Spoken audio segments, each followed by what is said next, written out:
Özmerhan Construction Halk Meclisi programını sunar.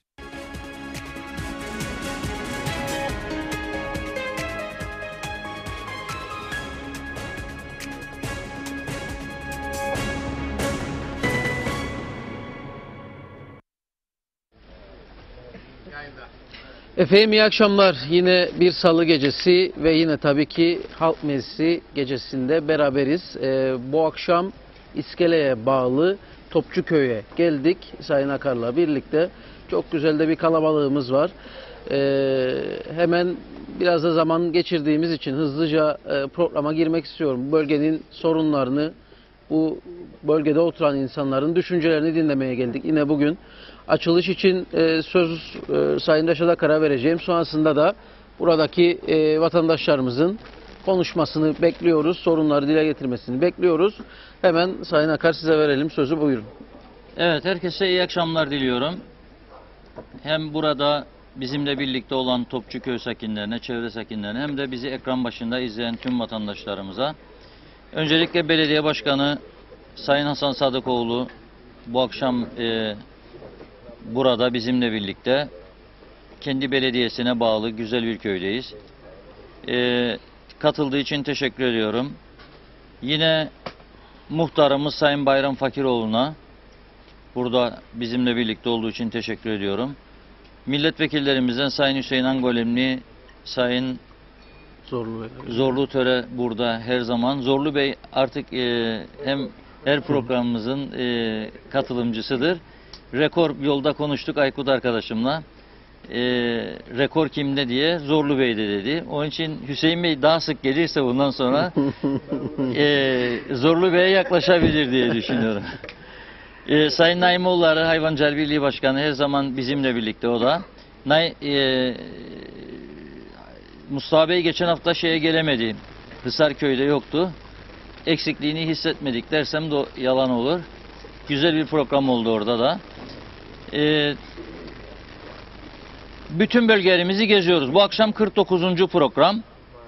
Önümüzdeki hafta 50 olacak inşallah. Önemli bir gün olacak ve söz verdiğimiz gibi Adil Muhtarımıza Aslanköy'de olacağız. Bize çok muhteşem bir gece olacağını söyledi, de bir program olacağını söyledi. Öyle olacağından da eminim. Görkemli bir program olacak o da. Burası da bu akşam muhteşem. Ben bütün katılanlara teşekkür ediyorum. Ülkemizde birçok sorun var. Gittiğimiz her bölgeden ciddi şikayetler işitiyoruz. Ancak bu şikayetlerin büyük bir çoğunluğu çok basit önlemlerle ortadan kalkabilecek şikayetler. Mesela nedir? Su geldi. Bu suyun büyük bir kısmı 120 bin ton denize dökülüyor ama bazı köylerimize hala bu su gitmiyor. Sorun nedir? Şu ufacık tefecik patlak su boruları var. Değiştirilemiyor. Köyler bu konularda çok ihmal edilmiş durumda. Bizim gözlemlediğimiz. İşsizlik var. Gençler iş istiyor. Köyde oturmak isteyen gençlere arazi verilmesi lazım. Bu konularda geç karar alınıyor. Arazi verilirse altyapısı yapılmıyor. O nedenle bizim yapmaya çalıştığımızda herkes kendi görüşlerini, düşüncelerini, yaşadığı sıkıntını anlatmak suretiyle yönetici pozisyonunda olanları teşvik etmeye çalışıyoruz biz de. Adını da öyle koyduk zaten, Halk Meclisi. Burada ağırlıklı olarak halkın konuşmasını istiyoruz. Ben herkese katıldığınız için teşekkür ediyorum ve ilk sözü Sayın Belediye Başkanımıza verelim diyorum. Ondan sonra da Sayın Muhtarımız bize biraz köy hakkında bilgi verir. Sonra da katılımcılara. Evet, ben öncelikle bir teşekkürle konuşmaya başlamak istiyorum. Sizleri Diyalog TV ailesi olarak bu akşam burada olmanız, bizlerin, köylümüzün sesini, şikayetlerini, sıkıntılarını sizler aracılığıyla gerekli yerlere iletmesi, gerekirse yerel yönetimlerin başında olan bizlere aktarmasına vesile olduğunuz için. Tabii ki bu arada ayrıyeten diğer teşekkürü burada bulunan sayın milletvekillerime, ilçe başkanlarıma, diğer civar köylerden gelen Altınova muhtarıma, Ardahan muhtarıma ve diğer köylerden gelen katılımcılarımız da var buraya. Onlara, Topçuköy halkının göstermiş olduğu ilgiye herkese ayrı ayrı teşekkür ederim. Bir şekilde göreve geldiğimiz günden beri köylerimizden, vatandaşlarımızdan gelen talepler doğrultusunda elimizden gelen fazlasını köylülerimizle birlikte yapmaya çalışıyoruz. Mutlaka tabii ki eksiklerimiz olabilir, yetemeyebildiğimiz noktalar da olabilir. Dediğim gibi biz olumlu olabilecek olan her türlü eleştirilere, birlikte çözümlerini bulabileceğimiz her türlü eleştirilere de açığız. Bu akşam güzel bir gece olacağını tahmin ediyorum. Hepinize ayrı ayrı tekrardan teşekkürler. Sağ olun. Evet, muhtarımıza verelim Sayın Başkan size mikrofonu. Ayağı alabilirsek arka sıraları kamera çekmesin. Ben Topçuköy Muhtarı Bayram Fakiroğlu. Sorunlarımız kırsal kesim arsaları. Altyapıları bazılarının yapılmıştır. Fakat müracaatlarımız vardır. Henüz onları daha sonuçlandırmadılar. Bir de Pruşa dediğimiz bir orman arazisi var. Orada 1955'ten beri verilmiştir. Fakat hiçbir şey yok.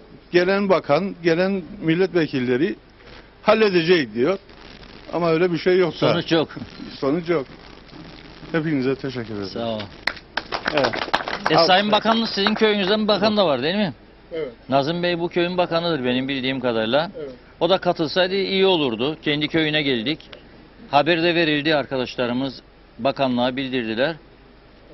Herhalde daha yoğun bir işi çıkmıştır Sayın Bakanım. Buyurun tanıyalım sizi. İyi akşamlar. Ben Topçuköy Taşı'ndan Oktay Oltan. Hepiniz köyümüze hoş geldiniz.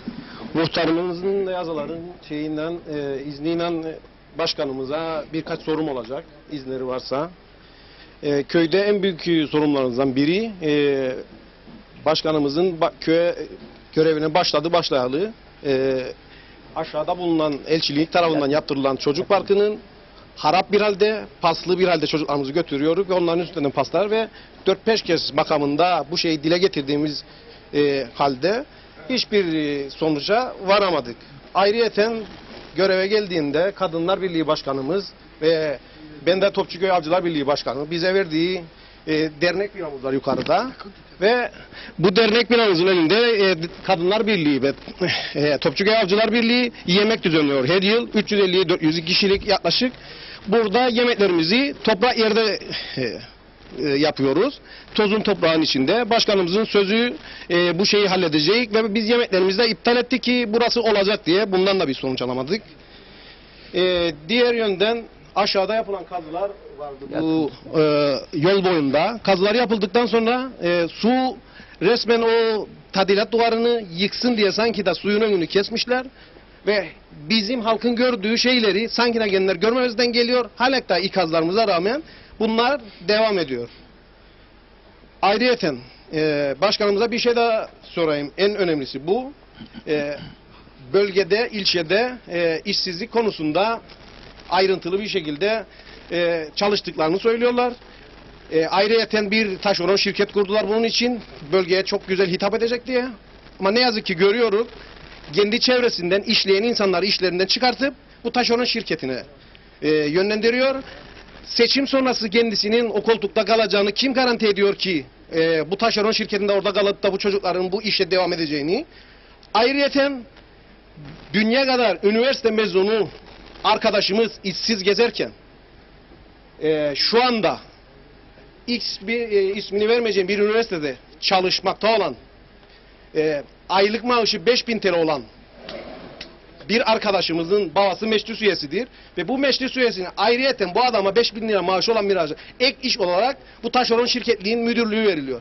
Bunun neresi etiktir? Bunu da cevaplamasını istiyoruz. Teşekkür ederim. Peki. Başkanım hemen verelim yoksa tamam hemen verelim Al başkana. bakalım başkan. Öncelikle tabii ki çok teşekkür ederim Oktay arkadaşımıza. Şimdi bazı şeylerin yerini karıştırabilirim. Ona göre şey yapalım. Şimdi birincisi öncelikle dediği gibi Oktay arkadaşımızın vakti zamanında aşağıya yapılan evet bir oyun parkı var. Doğrudur. O da dediğim gibi tadilat isteyen bir oyun parkımızdır. Küçük o zamanın şartlarına göre yapılan oyun parkımızdır. Fakat bu arada Bu konuda evet haklıdır. Yalnız uzun zamandır herhalde bizlerle iletişimde olmadığı için bilgisi yok. Aşağıda Yeni Topçuköy dediğimiz, aşağıda hani girişte o Evet. birçok evin yapıldığı bölgede çok güzel. Orada belediyemize ait olan bir yeşil alanımız vardır. Ve oradaki yeşil alanımıza kısmetse en yakın zamanda çok güzel bir parkın yapılması için çalışmalara başlatıyoruz. Bu arada dediğim gibi bir de genel anlamda şunu söyleyeyim. Biz halkımızla barışık belediyeyiz. Ben de aynı şekilde öyle bir belediye başkanıyım.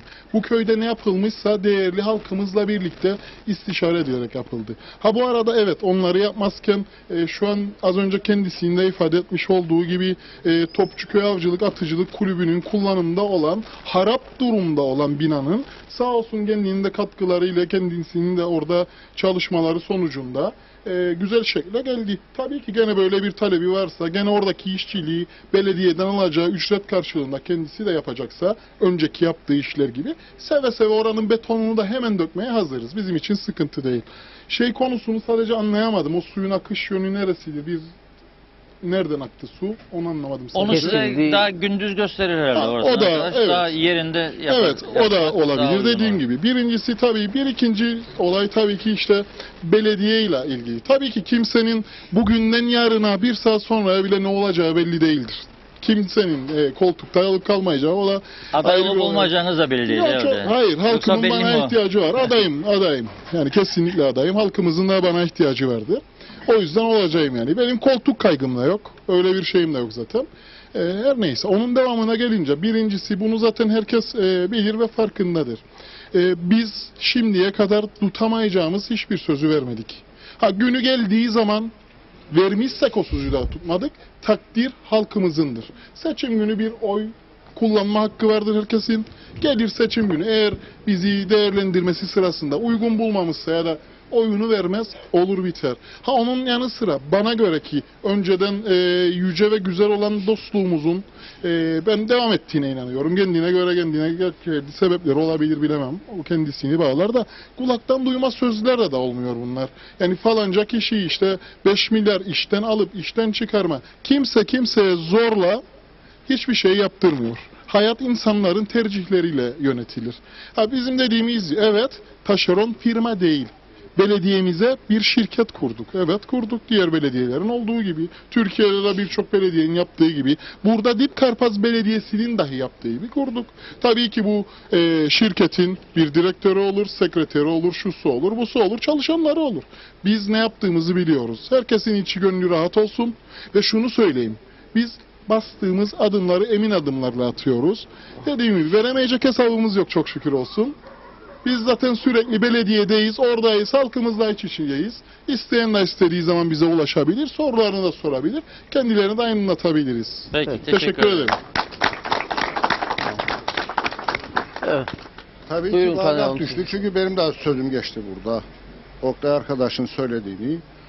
Ben 7 yıldır belediye meclis üyesiyim. 4 yılda muhtarlık yaptım Topçuköy'ünde.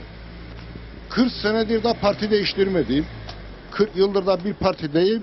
Ve şerefimle bugüne kadar benim oğlum evet İskele Belediyesi olarak geçen dönemde Halil Orhun döneminde Abbas Osum dedi topçu biliyorsunuz Beydayen'in milli futbolcudur bu çocuk.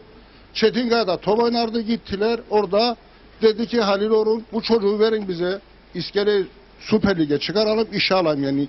Geldi Halil Orhun bana dedi böyle mesela. Ben dedim kendine çocuğu alacaksan hakkıysa da alacaksınız. İşte üniversite mezunu bir çocuktur ve şehit ailesi bir çocuktur. Bu çocuk ve işsizdir ve 3 tane de çocuğu vardı bu şahsı.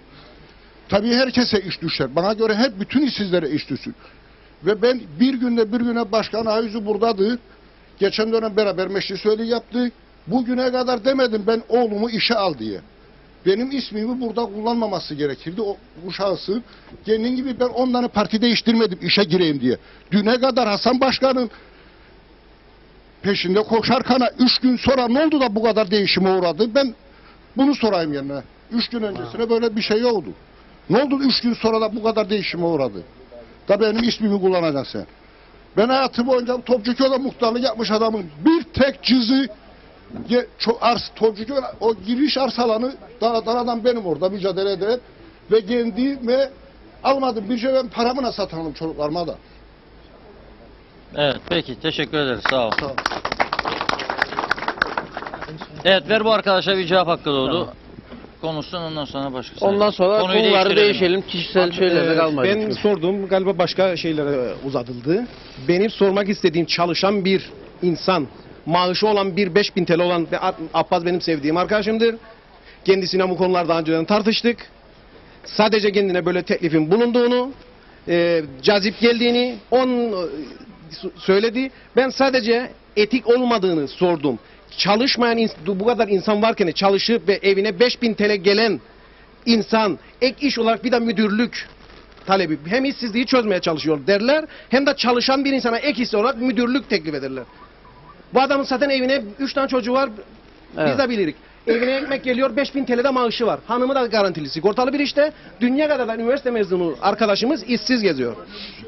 Bunun cevabını istedim ben. Yani bu kadar işsiz varken niye işi olan bir kişiye böyle bir müdürlük teklif ediyor da işsiz kişilere teklif edilmiyor? Peki. O da öyle bir şey yoktur yerinden. Tamam. Evet, konuyu geçtik başka bir. Evet. Devam edelim. Farklı konulara değinmek isteyenler gerek köyle ilgili olur, gerek üreticilikle ilgili olur. Buyurun, tanıyalım sizi. Orada yalnız oradan tamamdır. Tanıyalım sizi. Tamam mı? Öncelikle Topçu Köyümüzde bu şeyi düzenlediğiniz için T programına çok teşekkür ederim. Reşat arkadaşım da silah arkadaşımdır aynıyeten. Şimdi arkadaşlar, burada ben Topçu Köy Şehitleri Yaşatma Derneği Başkanıyım.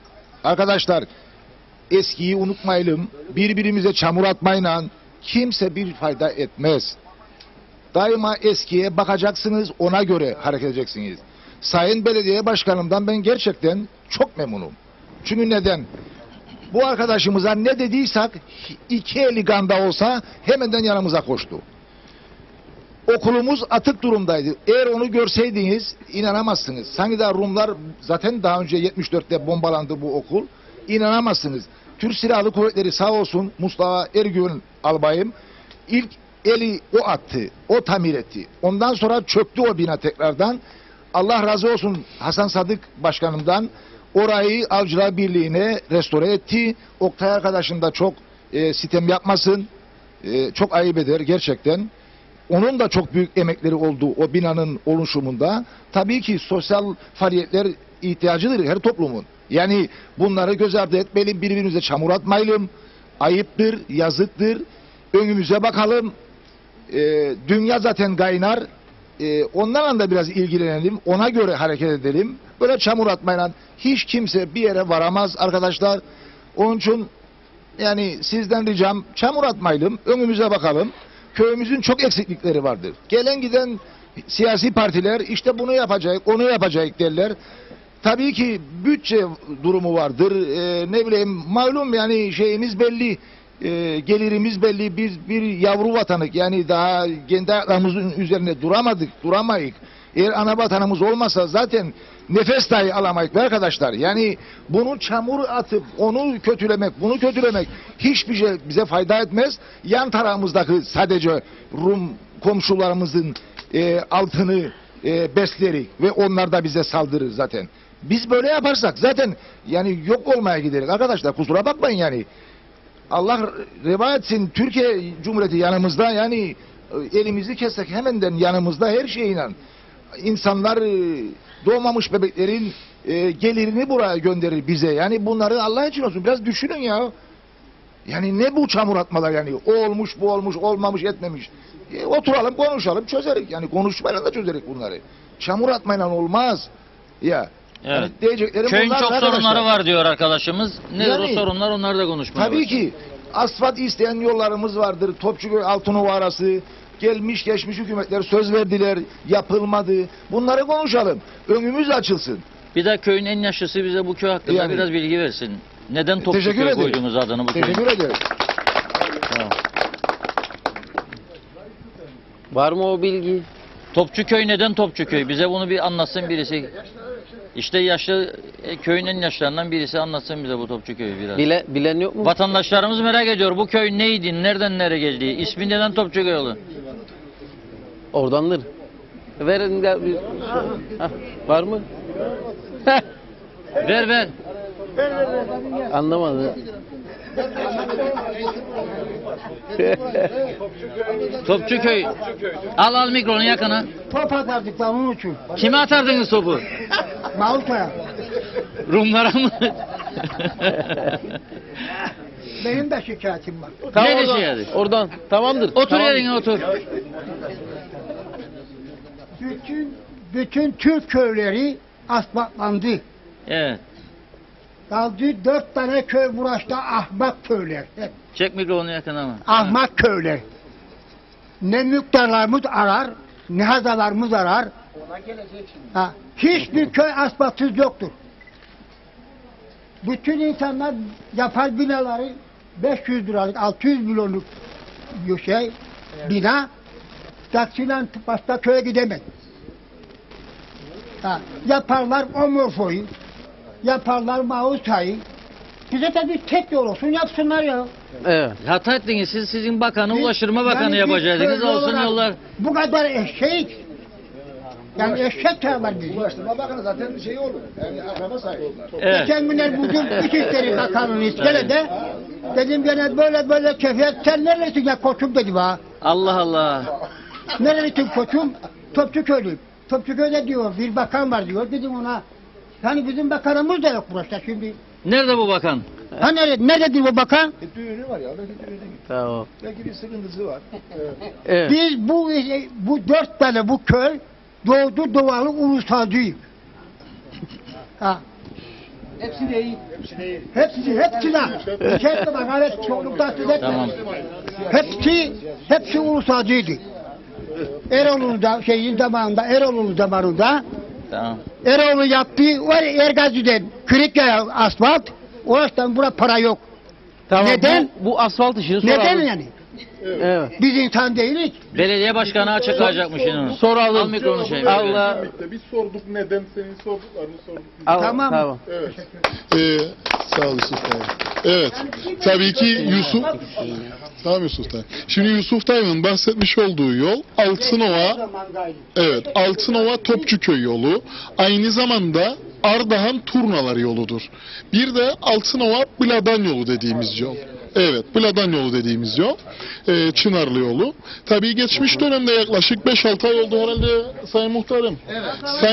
Evet, yaklaşık Tamam Evet. duyulmaz geç zaten. evet, tamam. Siz de Yaklaşık anlayın. bir yıl önce Sayın Ulaştırma Bakanımızla birlikte Altınova köyüne gittik. Değerli muhtarlarımız, işte ağalar muhtarımız, Altınova muhtarımız, Topçu köyümüz de oradaydı. Sayın Bakanımızın, Ulaştırma Bakanımızın bizlere, sayın muhtarlarıma vermiş olduğu bir söz vardı. Biz de hala daha o sözü bekliyoruz. Aynı zamanda tabii ki Boğaziçi Kuzucuk yolu da buna dahildi. Kısa bir süre önce yine konuştuğumuzda işte tekrar ihaleye Haziran ayında ilk ihaleye çıkacağını söyledi. Fakat hala daha çıkmadı. İşte bütçe ayrılmadığını söyledi. Hala daha biz bu yollarla ilgili bir cevap alamıyoruz. Fakat Sayın Bakanım Altınova'daki toplantımızda kahvede vermiş olduğu söz bu yolları yapacağına dairdi. Ama bu konuyla ilgili muhtarlarım defalarca Sayın Bakanımı rahatsız ettiği söyledi, gereğini aktardı. O da sürekli söz vermeye devam Söz verdi etti. Sayın Bakan. Evet. Evet. Evet. Var bir bildiği elbette. Sayın Var Bakan. bir bildiği mutlaka. Bence seçim yaklaşınca Mersin Karayolları Dairesi buraya İnşallah, gelecek. inşallah. Muhtarlarımızı İnşallah. bırakın, sizler de alın. İnşallah. Keşke her gün seçim olsa. Evet. Muhtarlarımız var burada, onları da verelim. Muhtarımız O zaman yoldan bahsedecek zaten. tanıyalım sizi tabii. Ben Altınova muhtarı Erbil Kara. Evet doğrudur, bu konu bir yıl önce Diyalog TV'nin aracılığıyla yine gündeme geldi. Buradan Topçuköy'den Altınova'ya 5,5 kilometrelik bir toprak yol var. Fakat toprak olduğu için ben 22 kilometre yol kat edip geldim Topçuköy'e. Düşünün buradan oraya tam 5,5 kilometre. Bunu ben bir yıl önce 22 Ağustos'ta Diyalog TV'de yine söyledim. Sevgili Bakanımız Kemal Dürüst Bey'in bize tamamdır hiç merak etmeyin size söz bu yol olacak sözünü verdiği 22 Ağustos bir yıl önce maalesef bekliyoruz. Ve bu köyler birbirine bağlandığında bu asfaltlar canlılık olacak. Şimdi cansız Herkes uzaktan dönüyor. Köyler arasında yakınlaşma, kaynaşma olacak. Diyalog, Bravo. yakınlaşma çok iyi olacak. Dönmeyecek 5 kilometre geri 22-25 kilometre. Düğün olsa bile gelmek istemez adam böyle olunca. Aynen öyle. Aynen benzin koyacağım der. Ya gideceğim o kadar yolla geleceğim de. Buradan oraya 5 kilometre hem Bir kestirme de yeme hem- içme olsa düğünde ne yapacak adam değil mi? Aynen öyle. Yalnız bizim bu yollarından kalmıyor. Sorunlarımız gençliğin arsaları, çeşit türlü sorunlarımız var. Türkiye'den gelen su Altınova'ya henüz bağlanmadı. Belki Topçuköy'ün öyle bir sorunu yok ama Altınova'ya henüz o da bağlanmadı. Belediye başkanımız sağ olsun burada bize elinden geleni yapıyor. Şimdi susuz kalmıyoruz biz. Ama neden bize de Türkiye suyu bağlanmasın? Evet. Yani sorun çok ama sizin de Çözecek. aracılığınızla inşallah iyi bir dile getireceğiz. Bu yolların asfalt olması halinde gerçekten bölgeye iyi bir canlılık gelecek. Evet, peki. Teşekkür ederim. İyi akşamlar, köyümüze hoş geldiniz. Adım Cemaliye Soğancı, Topçuköy sakiniyim. Aynı zamanda Toplumcu Demokrasi Partisi İskele İlçe Başkanıyım. Köyden birazcık bahsedeyim. Yani nüfusumuz aşağı yukarı yaklaşık bir 350-400. Yanlışsam düzeltin lütfen. Öncelikle ilginçtir, Topçuköy halkı diğer köylere kıyasen nerede çalışırsa çalışsın, nerede yaşarsa yaşasın illa da Topçuköy'de yaşamak ister. Ve de bu nedenle birçok köylümüz Lefkoşa'da çalışsa bile, bir süre yaşasa bile Topçuköy'de ev yapar. Ve eninde sonunda da gelir. Bunu bir analiz edersek sebepleri oldukça açık. İskele'ye 5 dakika, Mausa'ya 25 dakika, başkent Lefkoşa'ya 40 dakika, Karpaz'a 1 saat. Doğası, havası gündüz gözüyle görmenizi dilerim. Evet. Çok güzel. Fakat buna rağmen köyümüz büyüyemiyor. Notlarıma bakarak gidiyorum, kusura bakmayın. Bir zamanlar hayvancılık ve tarım köyümüzün temel geçim kaynağıydı. Ben bu ülkeye ve bu köye 1993'te geldim. Londra'dan geldim. Çocuktum fakat çok iyi hatırlıyorum ki neredeyse köyün tümünün geçimi büyükbaş hayvancılıktı. Hatırlıyorum, 4 ineği olan 4 kişilik bir aileyi rahatlıkla geçindiriyordu. Şimdi ise köyde bir aile dışında hiç kimse büyükbaş hayvancılıkla uğraşmıyor. Küçükbaş hayvancılık köyümüzde var. Fakat tek başına bir ailenin geçimini sağlamıyor. Şu an ülkemizde hayvancılık ek iş statüsüne girmiştir. İkinci iş olarak sayılıyor. Ben hayvancılıktan pek anlamam, açık konuşmak gerekiyorsa. Fakat burada bir sorunun olduğunu anlamak, içinde uzman olmam gerekmiyor. Belli ki gelir gideri karşılamıyor. Devlet katkıları yetmiyor. Devlet üreticiyi yeterince destek vermiyor. En azından küçük çaptakilerine vermiyor. Dedim ya, ben bu işten pek anlamam. Peki bana anlayanlar söylesin. Neden 1993'te bir aile 4 hayvanıyla geçinebilirken bugün 100 tane de olsa geçinemiyor? Birkaç sorunum daha var. Biraz vaktinizi alabilirim. Tamam.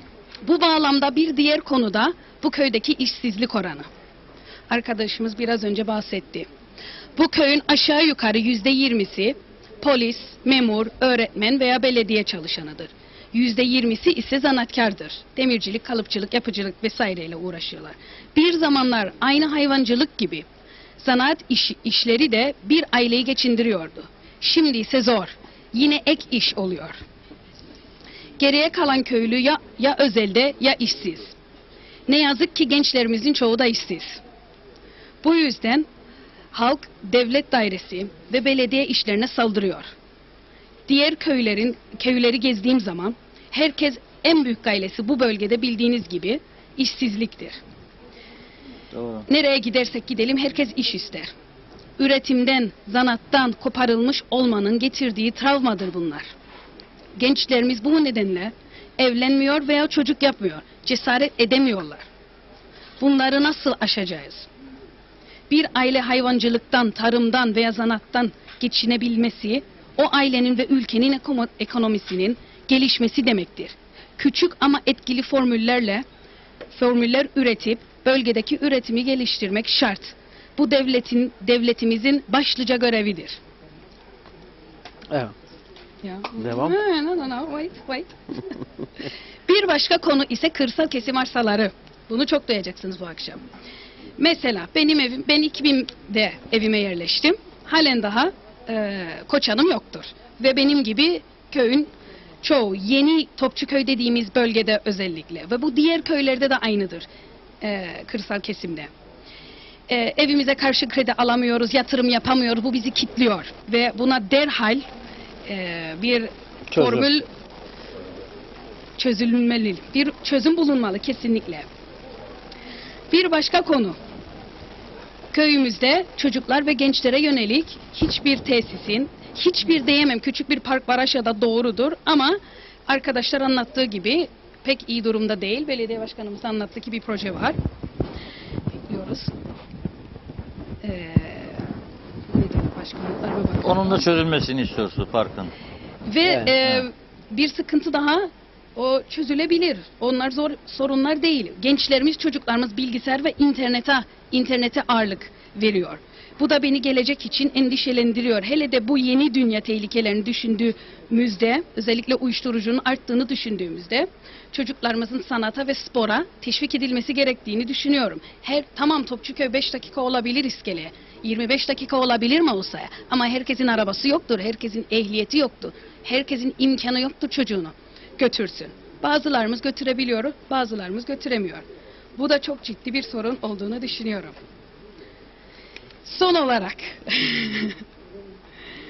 Son olarak Topçuköy halkına seslenmek istiyorum burada.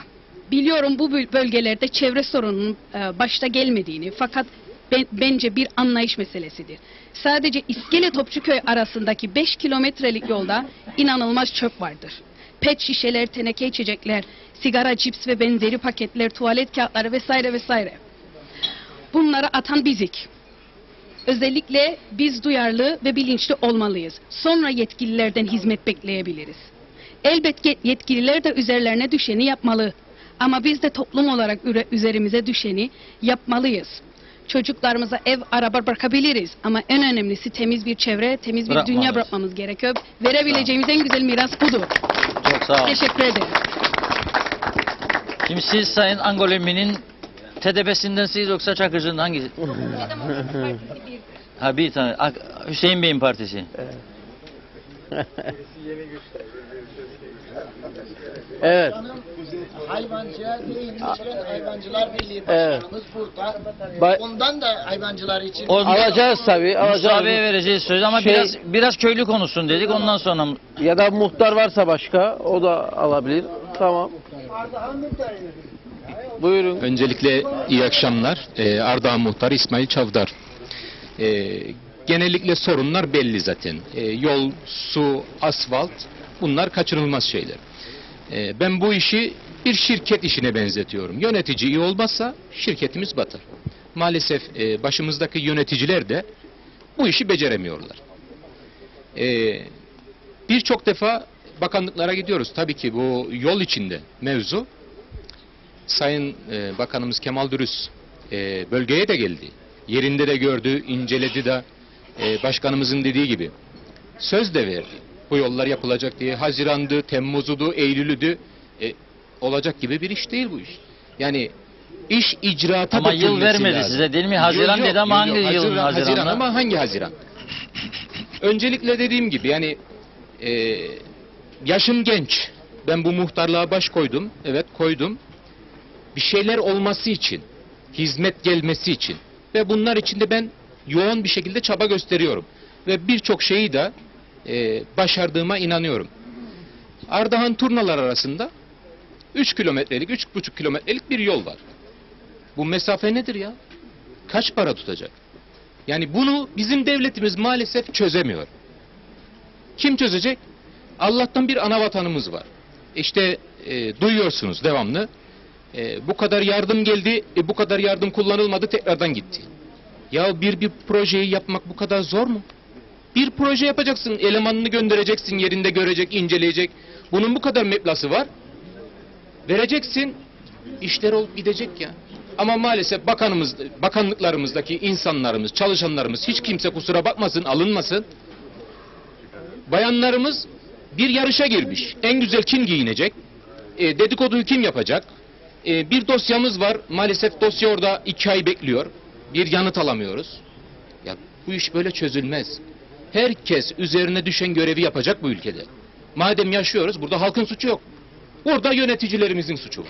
Evet. Yönetici dediğin... Çok güzel selfie yapıyorlar şimdi dairelerde. Doğrudur. Evet. Bugünün modası odur şimdi. Bugünün modası o. Öyle proje falan işleri onlar çok O iş basit olmaz iş zaten. olduğu için onları sona Çekeceğiz, neredeyiz, şöyleyiz. Yemek şöyle, makyaj böyle. Bunlar ayıp şeyler ya. Ben şahsen utanıyorum bazen ya. Yani ben de üniversite bitirmiş bir insanım.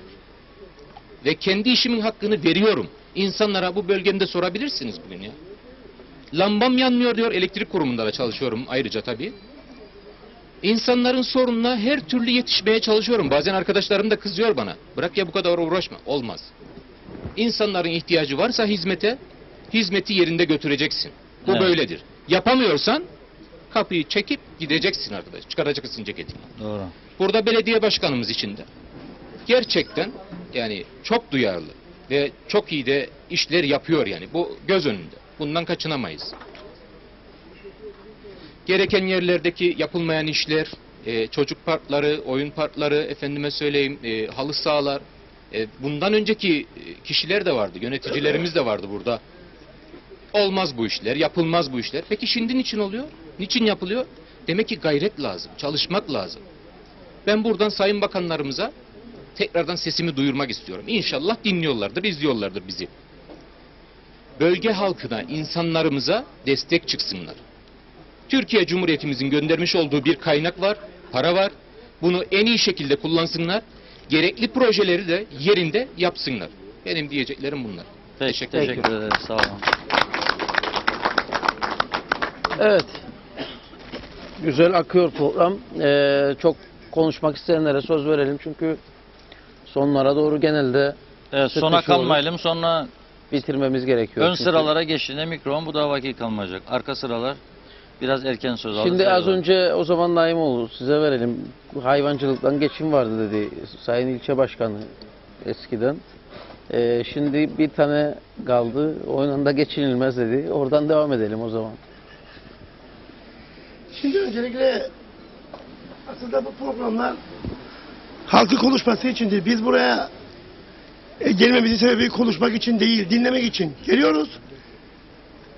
Sayın Akar, geçen hafta Hisarköy'e gitmediğim için orada bir konuşma geçti, başkan buraya gelmedi diye. Elimizden geldiği kadar köylere gitmeye çalışıyoruz. Öncelikle insanları görmek için, onların konuşmasını, onların sorunlarını dinlemek için gidiyoruz. Biz tabii ki her yerde konuşuyoruz. Şunu ifade etmek istiyorum. Tabii ki bu ülkede Cemal Hanım ifade etti. Daha önceki yıllarda 4 hayvanla 5 hayvanla 90'lı yıllarda geçiniliyor dedi. Şimdi neden geçinilemiyor? Tabii ki bütün her şey olduğu gibi hayvancılık da artık bir şekilde çağ değiştirmesi gerekirdi. Özellikle 2006 yılında son 9. projesi hayata geçince özellikle büyükbaş hayvancılıkta açık süt olayı yavaş yavaş soğutulmuş süt, soğuk süt olayına doğru kaydı. Tabii birçoğu özellikle kuraklıktan dolayı ciddi anlamda arka arkaya gelen kuraklıklar, bunun yanında soğuk zincirin başlamasıyla birlikte birçoğu ikinci iş olarak yaptığı için veya üçüncü iş yaptığı için vazgeçti. Ama bu bölge esasen küçükbaş hayvancılığa uygun bölge. Büyükbaş hayvancılık çok da fazla talep edilen bir bölge değildir. O yüzden Sayın Bakan'la burada olması ümidimizle biz de buraya geldik. Bu akşam onu burada göremedik. Tabii onu görüyoruz. Olduğu yerde bakanlıkta ama özellikle biz buraya gelirken burada olacağını duydu da geldik. Keşke burada olaydı. O da kendisi de ifade edildi. 2 dönem Tarım Bakanlığı yaptı. 2010 yılında bir de şimdi 2. dönemi Tarım Bakanlığı'nın bir dönem İçişleri Bakanlığı yaptı. Ama ben bakıyorum köylerin 3 kilometre, 4 kilometre, 2 kilometre halen daha yol yok. Mecliste ben bunları hiç duymadım. Bu bölgelerde bu insanların sorunlarını dile getiren bu bölgenin milletvekillerinin hiçbir duyarlılığını fazla da duymadım. Hatta dile getirilmedi. Bu çok da fazla büyük bir sorun değildir. Muhtarlar ifade ediyorlar zaten bunun sorunun Sayın Başkanım da ifade etti. Bu sorunlar dile getirildiği zaman sadece büyük şehirleri değil, kırsala düşünmek lazım. 5 kilometre yolu, muhtar diyor 22 kilometre geldim. Bu eziyettir. Bu insanların düşmanlıktır. Bu doğru bir olay değildir. Bunları çözmek gerekir. Bunu ifade etmek isterim. Sayın Başkanım geçen gün televizyonda izledim, gazetede izledim. Ötüken köyüne gitti. Orada hayvancılara su götüreceğini ifade etti. Muhtar diyor, Altuğ'a su da yok, evlere su yok diyor. Türkiye'den gelen suyun bize ulaşmadı. Sayın Başkan'dan mandıralara, çiftliklere, hayvancılık bölgelerine suyu kaça vereceğini ve kaç para fiyat biçtiğini öğrenmek isterim. Çünkü özellikle 5 lira ve 6 liraya su veriliyor hayvancılık bölgelerine. Bu doğru bir olay değildir. 3 liraya geçmemesi lazım. Özellikle tarım hayvancılığa verecek olan suyun bunun da altını çizmek istiyorum. Ama bizim şu anda ülke genelinde en büyük sorunlarımızdan bir tanesi ifade etmek isterim ki ülkede şu anda Kurban Bayramı'ndan önce birçok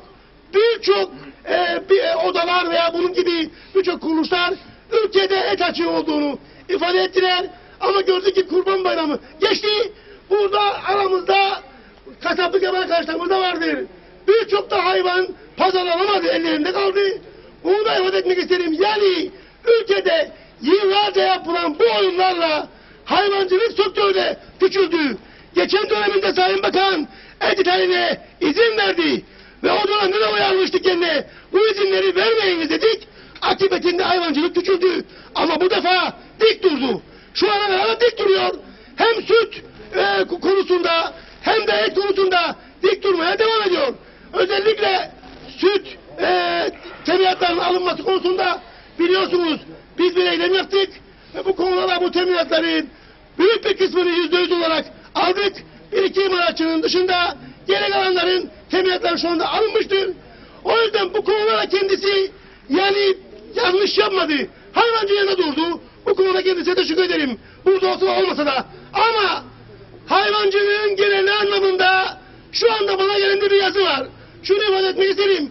Bu işler satranç oyunu gibi hamleyle olmaz. Yani bunu attım olmadı. Bu hamleyi de atayım. Hayvancıyı kandırayım diye anlaşıl olmaz. Bana gelen bir yazı aynen şudur. 3 gün önce geldi.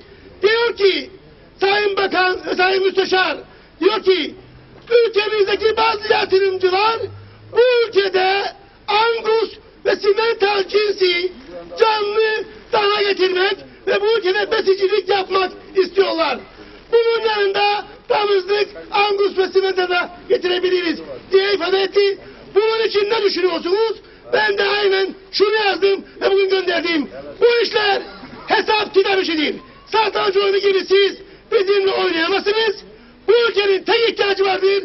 Küçük baş hayvan getirilmesi gerekir. Şu anda koyun sayısı ciddi anlamda azalmıştır. Ülkede 350 binden 260-270 binlere düşmüştür. Bu da özellikle hayvan hastalıkları konusunda yapılan mücadele ve yıllardır verilen kuraklıkla mücadele ve bunun yanında desteklerin zamanında ödenmemesi üreticinin ciddi anlamda bu konuda sıkıntı çekmesinin dolayıdır. Kendisi olsun ve olmasın ben burada gereken uyarıyı yaparım. Bu ülkede öyle kolay değildir. Öyle kolay değildir. Bugün bu işten ekmek yiyen en az 50 bin kişi vardır. Çünkü sadece hayvancılığı düşünmeyiniz. Bugün küçük sanayi, esnaf, süt imalatçısı, herkes bugün hayvancılık sektöründen geçilmektedir. Topçuköy'de belki bugün büyükbaş hayvancılık kalmamıştır. Ama Kıbrıs genelinde büyükbaş hayvan sayısı 77 bindir. 77 bindir. Benim ümidim burada da büyükbaş hayvancılık devam etsin. Daha çoğalsın. Ama en azından Karpaz bölgesinde küçükbaş hayvancılığın daha da geliştirilmesi lazım. Mandıra bölgeleri verilmesi lazım. Altyapısı düzenlenmesi lazım. Sayın Başkan'a geldiğinde ifade ettim. Kuzucuğun mandıra yollarını daha önce kuzucuya kendisi katılmadı. Mandıra yolunu yapın dedim. Dedim hangi yolu yapalım? Dedim kendine köylü kimi istese onu yapacağım dedi. Kendisi bunu ifade etti. Elektrik vardır. Ötekine suyu götürecek. Ama altın olarak su yoktur. Köyünde su yoktur. Bu konuda kendisi herhalde girişim yapacaktır. Ben bunları ifade etmek isterim. Teşekkür ederim. İstenirse oluyor yani. Bak bir konuşmada başkan yaparım diyor. Tabii verin arkadaşa. Öncelikle hepsiniz hoş geldiniz. Ben İskele Belediyesi Meclis Üyesi Eray Göksan. Sayın Başkan'a ben de bir soru sormak isterim. Cemal Hanım bir soru sordu ama anlamadı herhalde. Şimdi ben hatırlarım 20'li yaşlardaydık. Babam da hayvancılık yapar. Kendi birliğinin de üyesiyim aynı zamanda. Hayvancılar Birliği'ne de üyeyim şahsım. 20 yaşında yani bundan 10-15 yıl öncesinde süt fiyatları 80-90 kuruş civarlarındaydı. Yem fiyatları da 20-25 TL civarlarında. Yanlışsam düzeltin yani. Bugün bundan 15 sene geçti. Süt fiyatları 1.2-1.4'lerde, yem fiyatları da 50 TL'lerde. Bunların konuşulması lazım aslında. Bu girdilerin çıktılarının hesaplanması lazım. Sayın Başkanımız çok iyi çalışıyor ve ben bunu da vurgulayayım. Şu anda kendisi yoktur burada Sayın Tarım Bakanımız. Mevcut olduğu bakanlık yaptığı dönemlerde bak siz söylediğiniz geldi Sayın Tarım Bakanı. En düzenli ödemelerin yapıldığı dönemlerdir şu anda. Bunları üreticilerden de teyit alabilirsiniz. Düzgün bir şekilde ödemeler günü gününe yapılır. Süt bedelleri, katkı bedelleri her şey düzgün bir şekilde devam eder. Sayın Başkanımız itirazlarını yaptığı temennilerini sundu ama bir de gerçek vardır ki bu politikanın doğru izlenmesi gerekir ve dengede olması gerekir. Gelirlerin giderlerin hesaplanması gerekir. Eskiden hayvanlar 10-15 litre süt verirdi. Verilen süt miktarına yemler uyuşurdu. Şu anda o hayvanlarımızın kapasitesi kalmadı. Süt oranları düştü mevcut yedikleri besinlerden dolayı ve sıkıntılar bundan dolayıdır. Sayın Başkanımızın da bunlara çözüm üretmesini bekledik. Evet. Sayın Bakanımız geldi işte programa. Tam da üstüne vurdu. Öncelikle Sayın Bakan geldi. Sayın Bakan sizi istifa çağırdılar az önce Naimoğullar ona göre. Yok öyle bir şey yok. Şimdi değerli kardeşim yem fiyatlarına ve süt fiyatlarına değindi. Yıllardır mücadele ettik. Sayın Bakan iki dönemli Tarım Bakanı zaten kendisi de şimdi ifade edecek. Süt fiyatlarının iyileştirilmesi için son dönemde yaptığımız eylemler ve bunun yanında yaptığımız direniş ve 1300 litreye kadar sütün de 1.66'ya getirilmesi konusunda ne kadar mücadele ettiğimiz çok açıktır. Yem fiyatları konusunda girdi maliyetlerin düşürülmesi konusunda sürekli olarak bunu dile getiriyoruz. Sayın Bakan mesela ifade etsin. Ham madde fiyatları serbest piyasa, arpa konusunda neden Toprak Ürünleri Kurumu'nun sürekli fiyatları arttırdığını ve bu konuda üreticinin süspansiyonu da dengelemediğini kendisi ifade etsin. Kendisi buradadır. Yani biz süt fiyatların yem fiyatları oranları konusunda yıllarca mücadele ettik. Mücadele etmeye devam ediyoruz. Şu anda 1 litre sütle 1.65 kilo yem alınmaktadır. Bir dönemlerde 2 kiloya kadar alınmıştı. Doğrudur. Ama bizim bugün süt imalatçılarına karşı verdiğimiz direniş ve yaptığımız anlayış 10 kuruşluk artışı bile günlerce süt döktük. Bunu bile yapamadık. Çünkü özellikle kop süt olmayaydı bugün. Kop sütü burada takdir etmek lazım. Kop süt olduğu için ancak biz bunları sağlayabildik. O yüzden sizin müdahil olmanız gerekir. Birçok konuda kendi elinizde fabrikanız olması lazım. Kendi elinizde mezbahanız olması lazım. Kendi elinizde yem fabrikanız olması lazım ki ülkedeki bütün dengeleri kurasınız. Biz bunu sağlamaya çalışıyoruz. Şu anda kendimizin süt fabrikası vardır.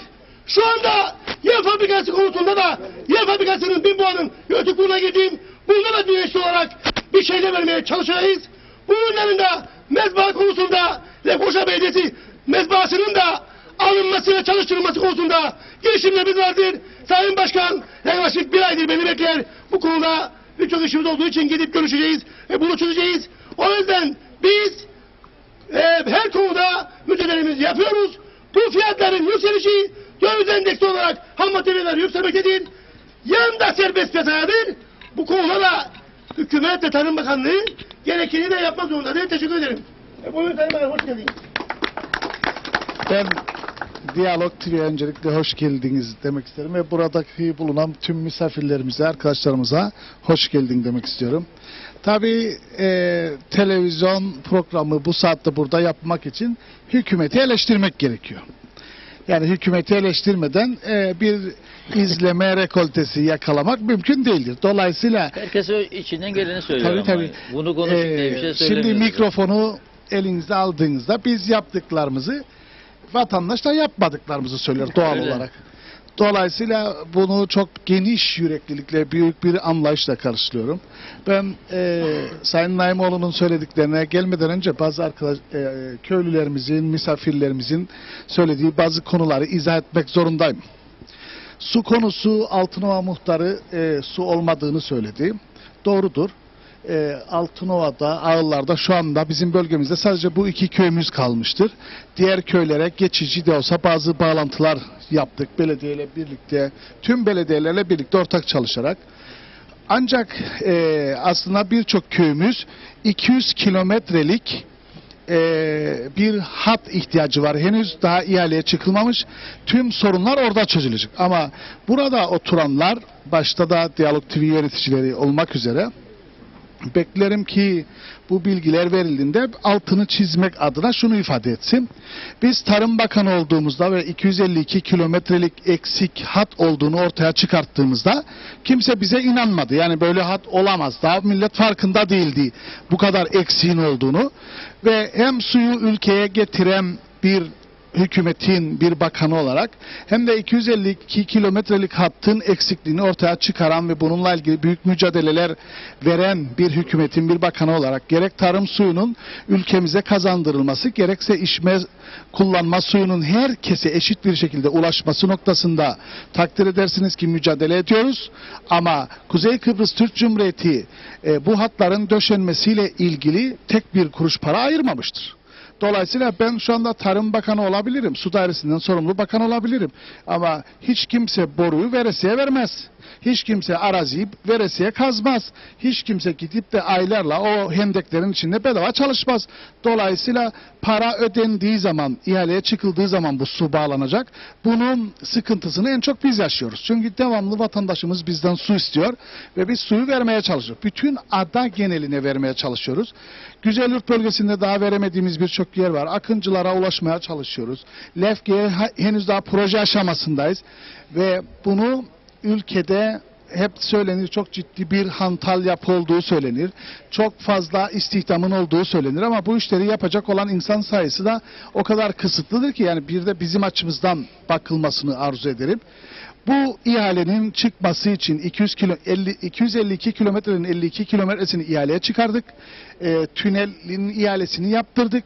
Şimdi hem 200 kilometrenin hem de tarım suyu için ihalenin çıkması için büyük bir mücadele yapıyoruz. Bu mücadelemizde başarılı olacağız. Çünkü suyu getiren anavatan Türkiye'de bu suyun herkese ulaşması noktasında başlangıçta bunlar eksik bırakılmıştı. Çünkü bizden sonra 2013'ten sonra hükümet edenler maalesef işte bazı yerlerde biz kendi kuyularımızla idare ederiz şeklinde bir tavır sergiledikleri için bugün Lefke'de proje yoktur. Bugün Altınova'da, Ağıllar'da proje yoktur. Ve Altınova ve Ağıllar'da şu anda benim bildiğim, en son yine muhtarın ilgilenmesi ve belediye başkanıyla ortak yaptığımız çalışmalarda 2 kuyu, o bölgede bulunan 2 kuyu hayata geçirdik ve bir su sorunu yoktur.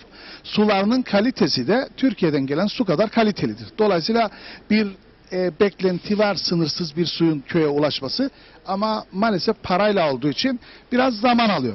Yolla ilgili konu Çınarlı'dan Altınova'ya, Altınova'dan Topçuköy'e ve Ardahan'dan Turnalara olan yol kanayan yaramızdır. Doğru. Doğru. Kimse bunu inkar edemez. Ancak ana yollarımızın, trafik güvenliğimizin sıkıntıları da hepimizin malumu. Kazalar da malum. Ülkede yollar da anavatan tarafından yapılıyor. Bizim kendi kaynaklarımızda çok az yol yapabiliyoruz. Dolayısıyla bunlar bir sıralama içerisinde oluyor. Bu sıralamanın bir sonucu olarak bu yollar bekliyor. Yoksa bizim çocukluğumuzun geçtiği bu topraklarda, taşlı yollarda insanımızın ulaşımını sağlayamayarak, iletişimini eksik bırakarak ve muhtarın dediği gibi 5 kilometrelik, 4 kilometrelik yolu 22 kilometre insanımızı götürmekten kimse keyif almıyor. Bütün mesele projesizlik değil. Bütün mesele sırasının gelmesi ve Türkiye'den aktarılan paralarla bu işlerin tamamen yapılmasıdır. Sayın Naimoğlu'na gelince, Sayın Naimoğlu'nun olduğu yerde benim adım geçmesi olmaz. Benim olduğum yerde de Sayın Naimoğlu'nun adı geçmesi olmaz. İyi anlaşıyorsunuz. Dolayısıyla aslında iyi anlaşıyorsunuz, yani pasaj var iyi. Dolayısıyla ben Sayın Naimoğlu'nun bizim hangi kefeye koyduğunu anlamadım. Bir taraftan vuruyor, bir taraftan seviyor. Hem seviyor hem öyledir bu işler. Yani Sevenler öyledir. süt konusunda, bakınız süt ek konusunda ben iyiden kötüye doğru gideyim. Süt ek konusunda gerçekten devrim yaptık. Yani bunun sözlüğe baksanız yaptıklarımız devrimdir. Karşılığı devrimdir. Bu konuda hayvancılarımızın yaptığı özveri, Hayvancılar Birliği'nin kararlılığı ve bizim de siyasi olarak tavrımızı net ortaya koymamızın sonunda aslında tıkanan, kararan, gömülen ve üreticinin süt paralarıyla kendisini bir pozisyona oturtan insanların bundan sonra üretici ensesinden bir şeyler yapmasının önüne geçilmiştir ve süt ek kurtulmuştur. Toprak Ürünleri Kurumu'nun kurtulduğu gibi. Şimdi Sayın Naimoğlu süt fiyatından bahsederken ham madde fiyatlarından bahsetti. Bakınız tarihinde görülmemiş bir şeyden bahsedeceğim size. Kuzey Kıbrıs Türk Cumhuriyeti'nin 40 senelik tarihinde varsa Ulusal Birlik Partisi, Demokrat Parti'nin bu dönemdeki hayvancılığa yaptığı destek, ben her şeyi tartışmaya açayım. Bakınız geçen sene kurak bir sene oldu ve Sayın Naimoğlu buradadır. Beklentilerinin üzerinde olduğunu söyleme cesaretini göstermesini bekliyorum. 30 kuruş kilosunda balyaya destek verdik. Arpaya 23 kuruş kilosunda destek verdik. Bunun toplamı 20 milyondur. Ve bu bizim bütçemizde olmayan bir paradır. Diğer artı bunlara ek olarak küçükbaş hayvancıya 2 kez arpa hibesi yaptık. 15 kilo 2 kez arpa hibesi yaptık.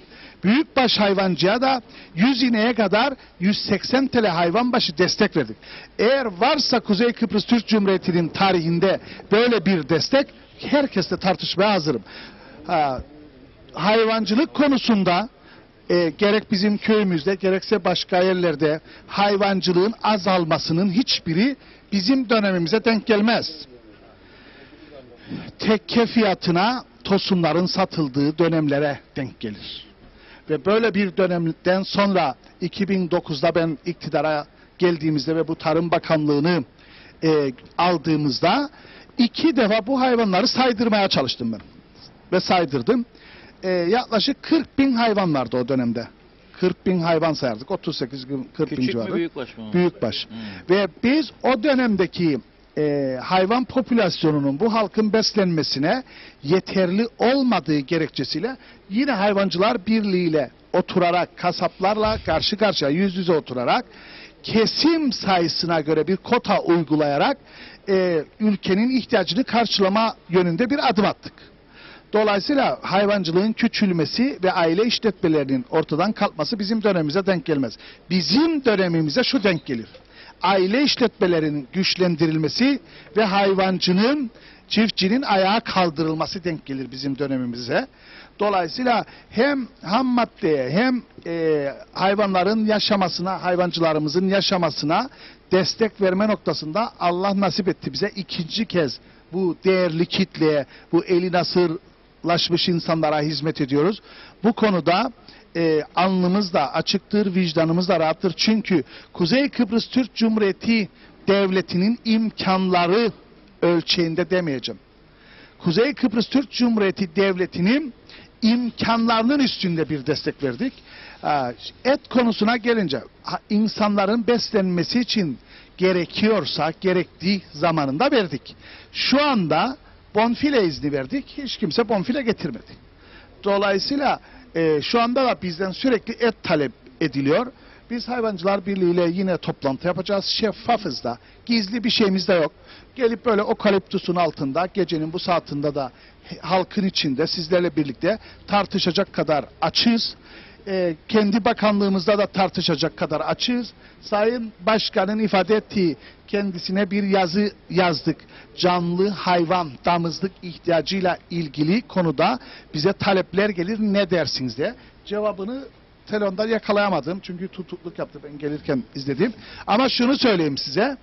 350 Sayın Başkan burada kusuruma bakmasın. Sayın Başkan işine geldiğinde hayvan sayımızı 380 bin söyler. Et ithal etmek istemediğinde 380 bin der. Sütü konuşacağımızda 260 bin der. Ve bir şey daha söyleyeyim. İlk defa Bu yine Brusella konusunda birlikte yürüttüğümüz bütün Hayvancılar Birliği'ne teşekkür ederim. Bütün hayvancılarımıza teşekkür ederim. Brusella konusunda ilk defa bu kadar ciddi boyutta bir mücadele yapıyoruz ve birlikte yapıyoruz. Dayanışarak yapıyoruz.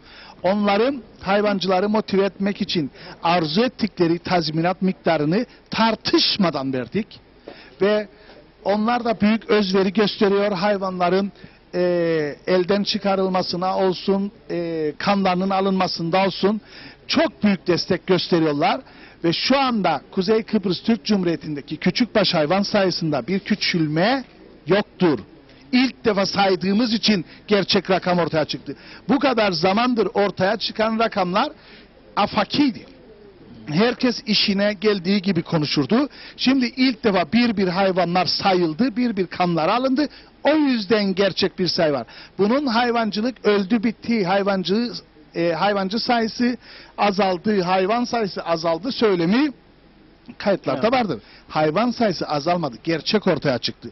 Biz bunun bir açık olduğunu düşünüyoruz. Bir de biz göreve geldiğimizde şunu ifade etmek mecburiyetindeyim. Çünkü kamuoyunu bilgilendirmek zorundayım. Geldiğimiz zaman tosunun fiyatı 8 liraydı. İneğin fiyatı 5 liraydı. Kuzunun fiyatı Sayın Başkan o zaman yine 12, 10-11 civarı bir kilosu vardı. Ve kaçakçılıkla ilgili yaptığımız mücadelede, şeffaf mücadelede sınırları belli bir oranda kontrola aldığımızı düşünüyorum. Ve hayvan popülasyonunun yetersizliği bundan ortaya çıktı. Ve et fiyatları, herkes burada hem hayvancılar var ve tüketiciler var. Yakın bir geçmişte bayram geçirdik burada. Herkes evine et almak için kasaba gitmiştir. Fiyatlarla karşılaşmıştır. Ben fiyatların hayvancı açısından hayvancının lehine olduğunu biliyorum ve söylüyorum. Ama tüketici açısından bakıldığında bazı sıkıntıların da olmadığını kimse söyleyemez. Biz bu et fiyatının aşağı çekilmesiyle ilgili dünyada uygulanan model bellidir. Yani yem fiyatları aşağıya çekilecek ki maliyet düşsün ve buna göre olsun. Biz sütün hijyen yapılmasında et fiyatlarının yükselmemesi noktasında verdiğimiz mücadele ve verdiğimiz sübvansiye herkes tarafından fark edilmelidir. Peki neden düşmüyor Sayın Bakan bu et fiyatları? Düşmüyor çünkü sayı azdır. Sayı azdır, talep çoktur ve kaçakçılığı da belli bir oranda sıkıştırdığımız için bu fiyat artmaya veyahut da belli bir noktada durmaya. Şimdi bayram dolayısıyla bir yükselme oldu. Şimdi yine sakin bir duruma gelecek. Bizim burada bakınız biz Hayvancılar Birliği ile temas etmek mecburiyetindeyiz. Kendi dünya görüşümüz açısından, yönetim açımızdan baktığımızda Hayvancılar Birliği'ne böyle bir talep geliyor. Bundan doğal ne olabilir ki? Hayvancılar Birliği'ne ben soruyorum. Böyle bir talep var. Siz ne dersiniz? Yani damızlık, kasaplık değil. Damızlık hayvan getirelim. Ne dersiniz? Yani ben sormadan hareket etsem, sormadan karar versem daha mı doğrudur? Dolayısıyla görüşü olumsuzsa olumsuzdur. Olumluysa veyahut da bir takdiri varsa veyahut da bir eksik tarafını tamamlaması varsa biz bütün sektörlerimizle birlikte karar vermeye, birlikte yapmaya çok ciddi kararlıyız. İhtiyaç varsa o da karşı çıkarsa ne yapacaksınız? Biz rakamlarla konuşacağız. Onu mutlaka ikna ederiz. Biz buna inanıyoruz. Bakınız bugün biz domates konusunda bayramda ciddi bir sıkıntı oldu yine. Çok. Yani üreticilerle tüketiciler arasında bir sıkıntı oldu. Baba da bloz kazandı bu işten. Biz ne oldu? Bugün yine toptancılarla domatesçileri karşı karşıya getirdik. Benim masamın etrafında oturttuk. Birlikte karar verdik.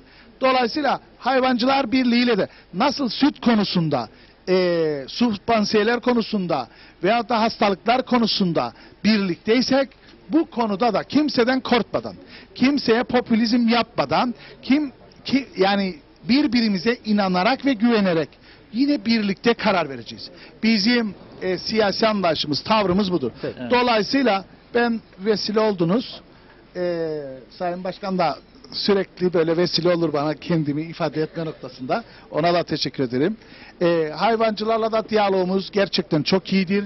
Birbirimizi anlarız. Çiftçilerle de iyiyiz. Dönem dönem tabii ki talepler olur, karşılananlar olur, karşılanmayanlar olur. Ama biz bu sene hayvancıya verdiğimiz kıymet ortadadır. Yani rakamlar aslında her şeyi gösteriyor. Dolayısıyla fazla söze gerek yok. Ben hepinize tekrardan teşekkür ederim. Evet, büyük bir fırsat var. Birçok hayvancı da var burada, ben görüyorum. Sayın Bakanı da bulmuşken konuşmak istedim. Kısa gidelim de. Sayın Bakanım, müsaade ederseniz bir iki konuda cevap vermem gerekiyor. Tabii kısaca. Öncelikle, sonra verelim. Öncelikle Tamam. Sayın Bakan dedi ki Naimoğlu işine geldiğinde sayı yükseldi, işine gelmediğinde sayı azaldı dedi. Şimdi olay şudur. VTR dairesinde öyle kayıtlar vardır ki VTR kayıtları sayım yapılmadan önce kendisi 350 bin derdi. 70 bin hayvan kayboldu kayıtlardan. Ve 260 bin ödücü. Çünkü zaten yoktu. Kayıtlarda yoktu. Ama son sayımdan sonra meydana çıktı ki onlar doğru sayı değildi. Ya o yüzden biz değil söyleyelim ve devleti söylüyor bunları kamuoyuna. Diğer bir konuda bana yazılmış olan yazı konusunda şunu ifade ediyorum. Bakınız. Biz zaten et konusunda, ithal konusunda tepkimizi koyduk. Arkada bir arkadaşım vardır. Ömer Son gelen, onun da resim olduğu bir fabrika et fiyatlarıyla kampanya yaptı. Gerçek anlamda bayram öncesinde 33 liraya, 35 liraya et vardı bu memlekette. Demek ki doğruyu yapmayan biz değiliz. Buna müdahil olmayan siyasilerdir. Ya da serbest piyasa ekonomisi ortada olduğu için müdahil olmakta zorlanmaktadırlar. Yani kimisi 50'ye verecek, kimisi 33'e verecek. Bunun da bedelini biz ödeyemeyiz. Hayvan fiyatları bellidir. Dünyanın elinde 2,5 katının üzerinde pazarlayamazsınız. Güney Kıbrıs'ta da böyledir, Avrupa'da da böyledir. 2,2 büyük baş, 2,5 küçük baştır. Bu bellidir. Bunu yapan arkadaşlarımız vardır. Takdir ediyorum. Bayram öncesi bunu yaptılar. Halkımız 33 liraya, 35 liraya et yedi. Diğer bir konuda açıklamamı yine söylüyorum. Gelen şuydu bize yazılan. Bazı girişimcilerin bu ülkede besicilik yapmak için girişimleri vardır. O yüzden Angus ve Simmental ırkı buzağa getirip bu ülkede beslemek istiyorlar. Ben de diyorum ki et konusunda herhalde tepkiden dolayı geri çekildi. Şimdi böyle bir açılım yapılmak istemektedir. O yüzden bu işler hesap kitap işidir. Öyle bu tamamdır yapalım değil. Veterinersin kayıtları bellidir. Mezba kesimleri bellidir. Ülkenin ihtiyacı var mıdır bellidir. Bunları koyacak masaya. Böyle bir şey varken biz nasıl buna müdahil olalım? Bir diğer konu şunu söyleyeyim. Yani bu iş satranç oyunu gibi değildir. Bu hamle yapacağım ya kabul ederlerse değil. Küçükbaş hayvancılık konusunda da şunu ifade ettim. Orada yazılan acilen koyun getirilmesi gerektiğini ifade ettim. Kaleboru köyünde 4700 küçükbaş hayvanlar 650'sini aldık, imha ettik. 4000 şüpheli. O köydekilerin başka geçim kaynağı yok. Bu insanlara biz ya maaş bağlayacağız, ya hayvan vereceğiz, ya da iş bulacağız. Ben bunu ifade ettim. Yani bir tane hayvan kalmayacak. Dip kalması dahili bayramda Özcan arkadaşımla beraber Kaleburnu'na gittik. Herkes ağlamayı beğenmez. Ben ne yapacağım? Nasıl geçineceğim? O yüzden küçükbaş hayvan getirilmesi gerekir. Özellikle koyun. Bunun için de ifade ettim size. Yarın göndereceğim Sayın Bakanım. Koyun konusunda zaten ben çoktan beri söylüyorum. Küçükbaş hayvan getirilmesi için bunları söyledim. Evet. Yani birkaç konudan daha sonra versek. Şimdi Sayın Başkan zaten daha önceki görüşmelerimizde küçükbaş 50 bin hayvanın Kıbrıs'a getirilmesi konusunda kendisi fikir beyan eden bir arkadaşımızdır. Dolayısıyla bu ülkeye hem yeni ırkların gelebilmesi, sağlıklı yeni ırkların gelebilmesi hem de bu açığın kapatılması için küçükbaş hayvan sayısında bir iyileştirme yapmak zorundayız. Biz zaten bunun motivasyondayız. Artık bizim ülkemizde sadece Holstein cinsi ineklerin belki de çeşitlendirilmesi gerektiği noktasında. Çünkü bir sürü artık istek kullanan istek havuzlar oluştu ülkemizde ve değişik etlere ihtiyaç duymaktadırlar. Ancak biz ete de ithal izni vermediğimiz için Angus tipi damızlık hayvanların denenmesi noktasında Simmental cinsi hayvanların bu ülkede denenmesi noktasında açılım yapmak zorundayız biz. Yani tarihi eser gibi bir cinsi tutup başka cinslere hep kapalı olamayız. Yani denemeler yapmalıyız. Kendimizi geliştirmek zorundayız. Dolayısıyla biz hayvancının asla başının öne eğilmesine müsaade etmeyiz. Eğdirmeyeceğiz de. Gerekirse biz başımızı öne eğeriz ama hayvancının başını öne eğdirmeyiz. Ama yeni açılımlara, yeni denemelere de açık olmamız lazım. Birlikte hareket edeceksin. Birlikte olacağız. Dolayısıyla Sayın Başkan endişe etmesin. Peki. Vereyim Evet, arkaya buraya. bakalım. Konuşmayanlara verelim önce sözü. Yarım saat bir vaktimiz var. Onun için Hızlı gitmek lazım. davranmamız lazım. Cemal da hızlıca. Ya şimdi gelince Sayın Bakan. Reşat Bey, öncelikle çok teşekkür ederim size. Ve buradan köylüden de özür dilerim. Ben Güzelyurt'tan geldim. Buraya gelme nedenim de bu programlarda sürekli Tarım Bakanlığı'nı ve yetkili hükümeti eleştirmekteyim. Bugün Tarım Bakanımı da burada bulacağımı umarak geldim ve sağ olsun geldi. Buldum. Şimdi Tarım Bakanlığımıza buradan bazı sorular yöneltmek isterim ve bunların cevabını almak isterim. Demin bir hayvan tartışması oldu. Şoklarımı yaşadım yani. Çünkü biz olan hayvanları zaten idare edemiyoruz. Olanları bir yere getiremiyoruz. Dışarıdan hayvan gelsin mi gelmesin mi, damızlık filan. Bizim öyle bir derdimiz yok ki bu memlekette. Biz olanları yetiştirebilelim. Bu bize yeter. Ben buradan Sayın Tarım Bakanım buradayken kendisine bazı sorular soran belediye başkanım da buradadır. Şimdi bu su konusunda Tarım Bakanlığımızı belediyeler sürekli hükümeti suçlamaktadır. Fiyat konularında.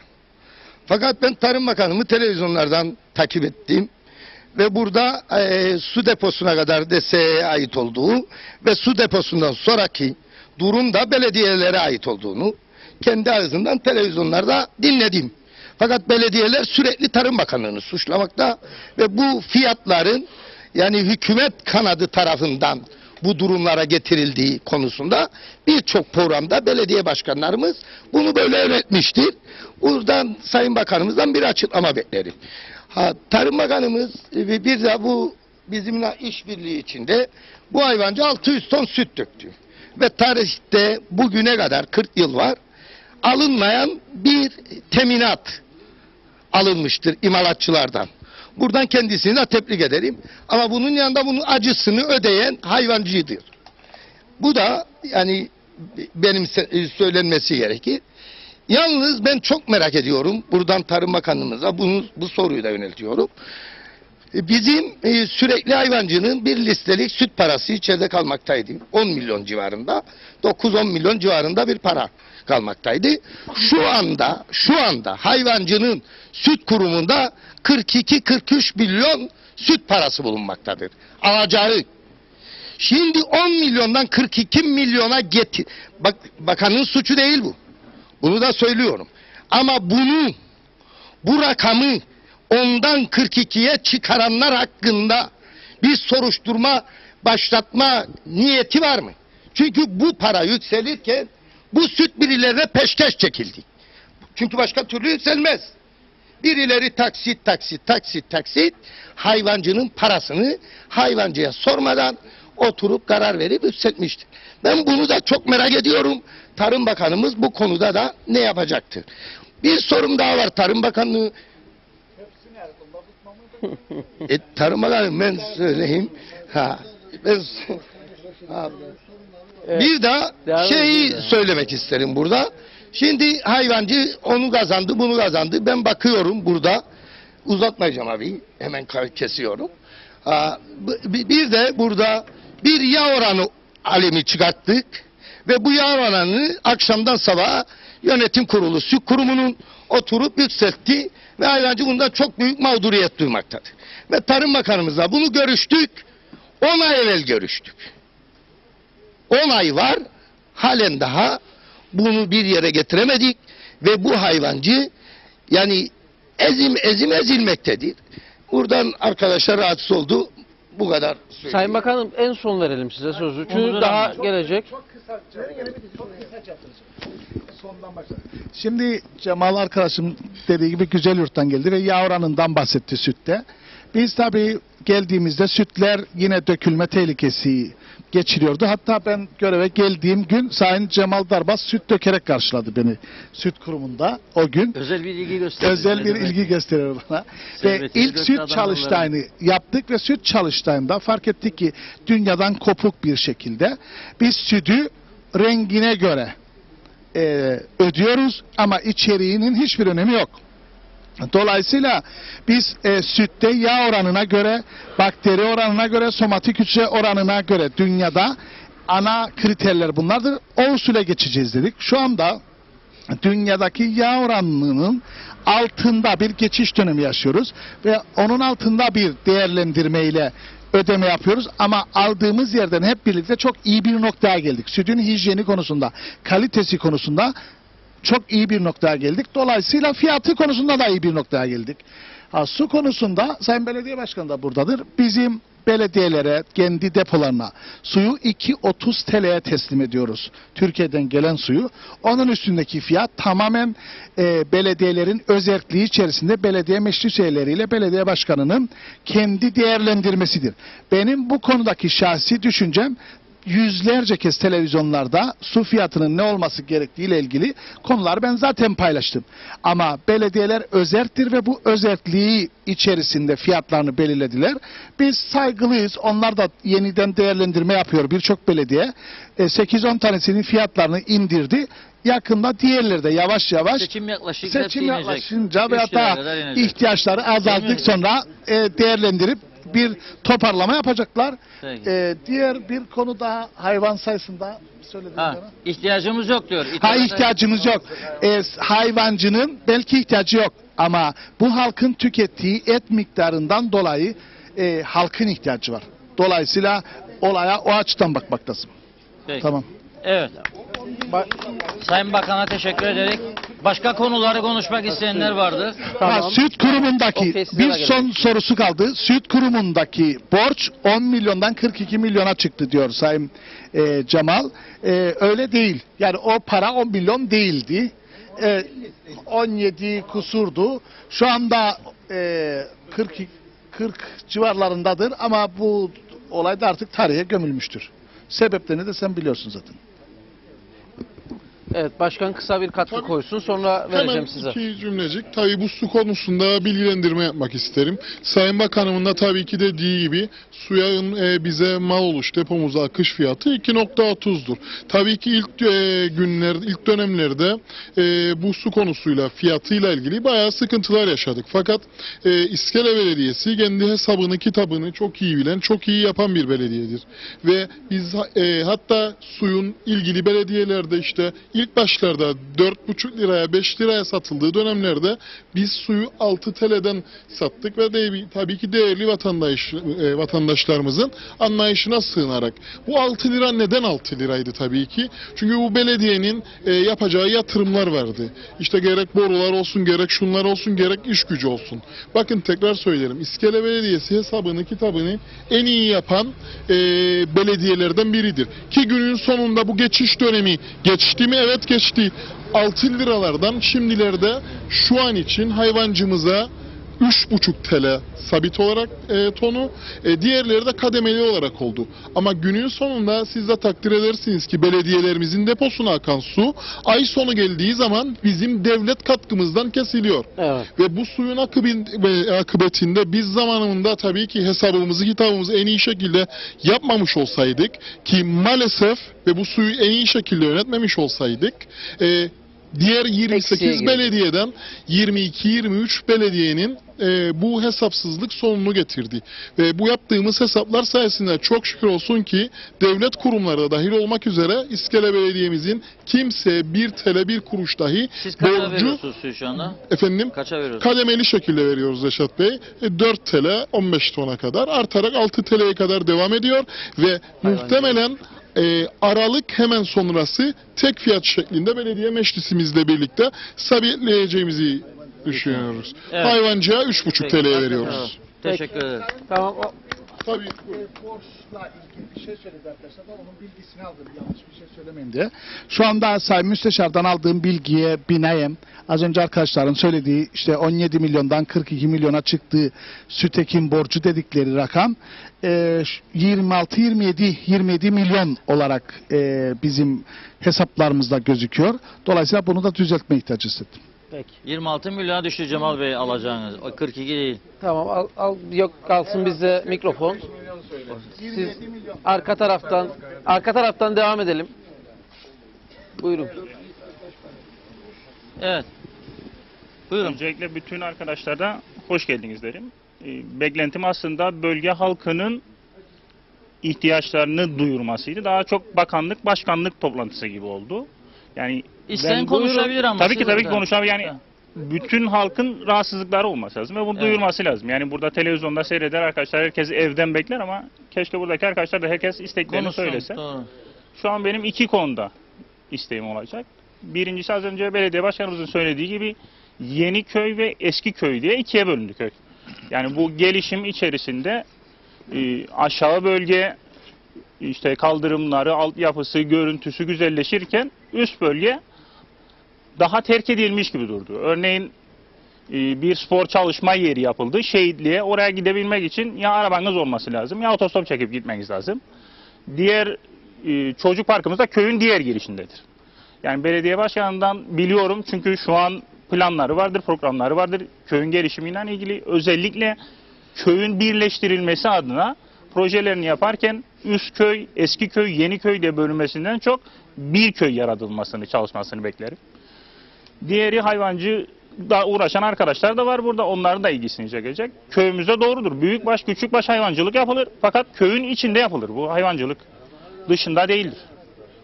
Yani mandıraların dışarıya. Mandıralar hala daha çıkmadı. Tabii ki insanlara yerler gösterildi. Fakat bu insanlar haklı olarak bir anda çıkıp gidemiyorlar. Benim buradan, Sayın Bakan da buradadır, sormak istediğim bu insanların çıkışlarını hızlandırılacak. Herhangi bir şey yapıldı mı? Bir teşvik verilecek mi? Çünkü bu insanlar çıkmak ister. Bulundukları koşullardan kendileri de rahatsızdır. Fakat bu insanların çıkmasına hangi şekilde destek olunacaktır? Evet. Büyükbaş için konuşuyoruz. Yani bununla ilgili nasıl teşvikler ve bu insanlara bir şekilde yardımcı olup onların da yaşam kalitesini, bölge halkının da yaşam kalitesini artıracak şekilde ne tür planlar vardır? Evet, teşekkür ederim. Tamam. Gerçekten bu bölgede aslında daha sonra merkezileştirilmesi düşüncesiyle benim İçişleri Bakanı olduğum dönemde bir KKTC malını bütün köylerin ortasında bulunan bir KKTC malını Ağıl bölgesi ilan ederek elektriğini de götürerek yollarını parselasyonunu da yaparak dağıtımını da yaptık. Ve hayvan sayısı düşünülerek parsellenmiştir. Hatta büyükbaş hayvancı olan arkadaşımızın resmi rakamlara göre 2,5-3 dönüm kendisine yeterken bizim kendisine 2 parsel vererek 7 dönüm vererek onun çıkmasını da motive ettik. Elektriği de bölgenin hazır. Suyu zaten çok daha kolay bir durumdadır. Zaten şu anda belediyelerle birlikte birçok yerde gerek elektrik konularını, biz su konularını da ortak bir şekilde yürütüyoruz. Yani Topçuköy'ün ağıllarının şimdiye kadar çoktan dışarı çıkması gerekiyordu. Yerleri verilmiştir. Bu anlamda Ziraat Bankası'nın 100.000 TL'ye kadar faizsiz yatırım kredileri vardır, başka türlü imkanlar vardır. Yani imkan çok vardır. Yeter ki çıkılması noktasında kararlılık gösterilsin. Dolayısıyla burada aslında sistem, devlet üstüne düşeni yapmıştır. Evet. Belki de çok nadir yapılan yerlerden de biridir. Evet. Var mı son sözleri vereceğim? Var mı farklı konulara değinmek isteyen vatandaşlar, bölge? Buyurun. İsmim Rezvan Seven. Diyalog TV'ye teşekkür ederim. Tamam. Şimdi konu hayvancılıktan açılmışken büyükbaş için sıkıntı yok. Büyükbaş mesela gidebilir. Zaten büyükbaş nerede olsa yemini taşımayla beslen. Fakat küçükbaş için sıkıntı var. Sıkıntı şu. Birçok köylerimizin tapulu arazisi vardı. Çıktı yaptı köy çevresine. Birçoğunun da elinde orman arazisi var. Ara gidip bir şey yapsın. Orman arazisi diyor ki hayır dur yapmayacağım. Bu adam evinde yanında nereye çıkacak? Evet. Mesela ister hayvanın yemini, samanını, kalemini getirip oraya bıraksın. O da küçük başta evinden iç içe. Yemini oraya getirmek zorunda. Samanını, kalemini, şeyini. Demek ki proje üretilmesi lazım dışarı. Yani proje üretilmesi lazım. Köylüye yardımcı olmazsa kaymakamlık, belediye başkanı, Tarım Bakanımız burada. Bu konu 3 gün meclise gündemine gelmedi. Bak, milletvekillerimiz var burada. Evet, onlar da konuşacak şimdi zaten. Tamam, teşekkür ederiz. Rica ederim. Evet, başka konuşacak olan yoksa öne geçsin mikrofon. Verelim o zaman. Hocam sizden devam edelim.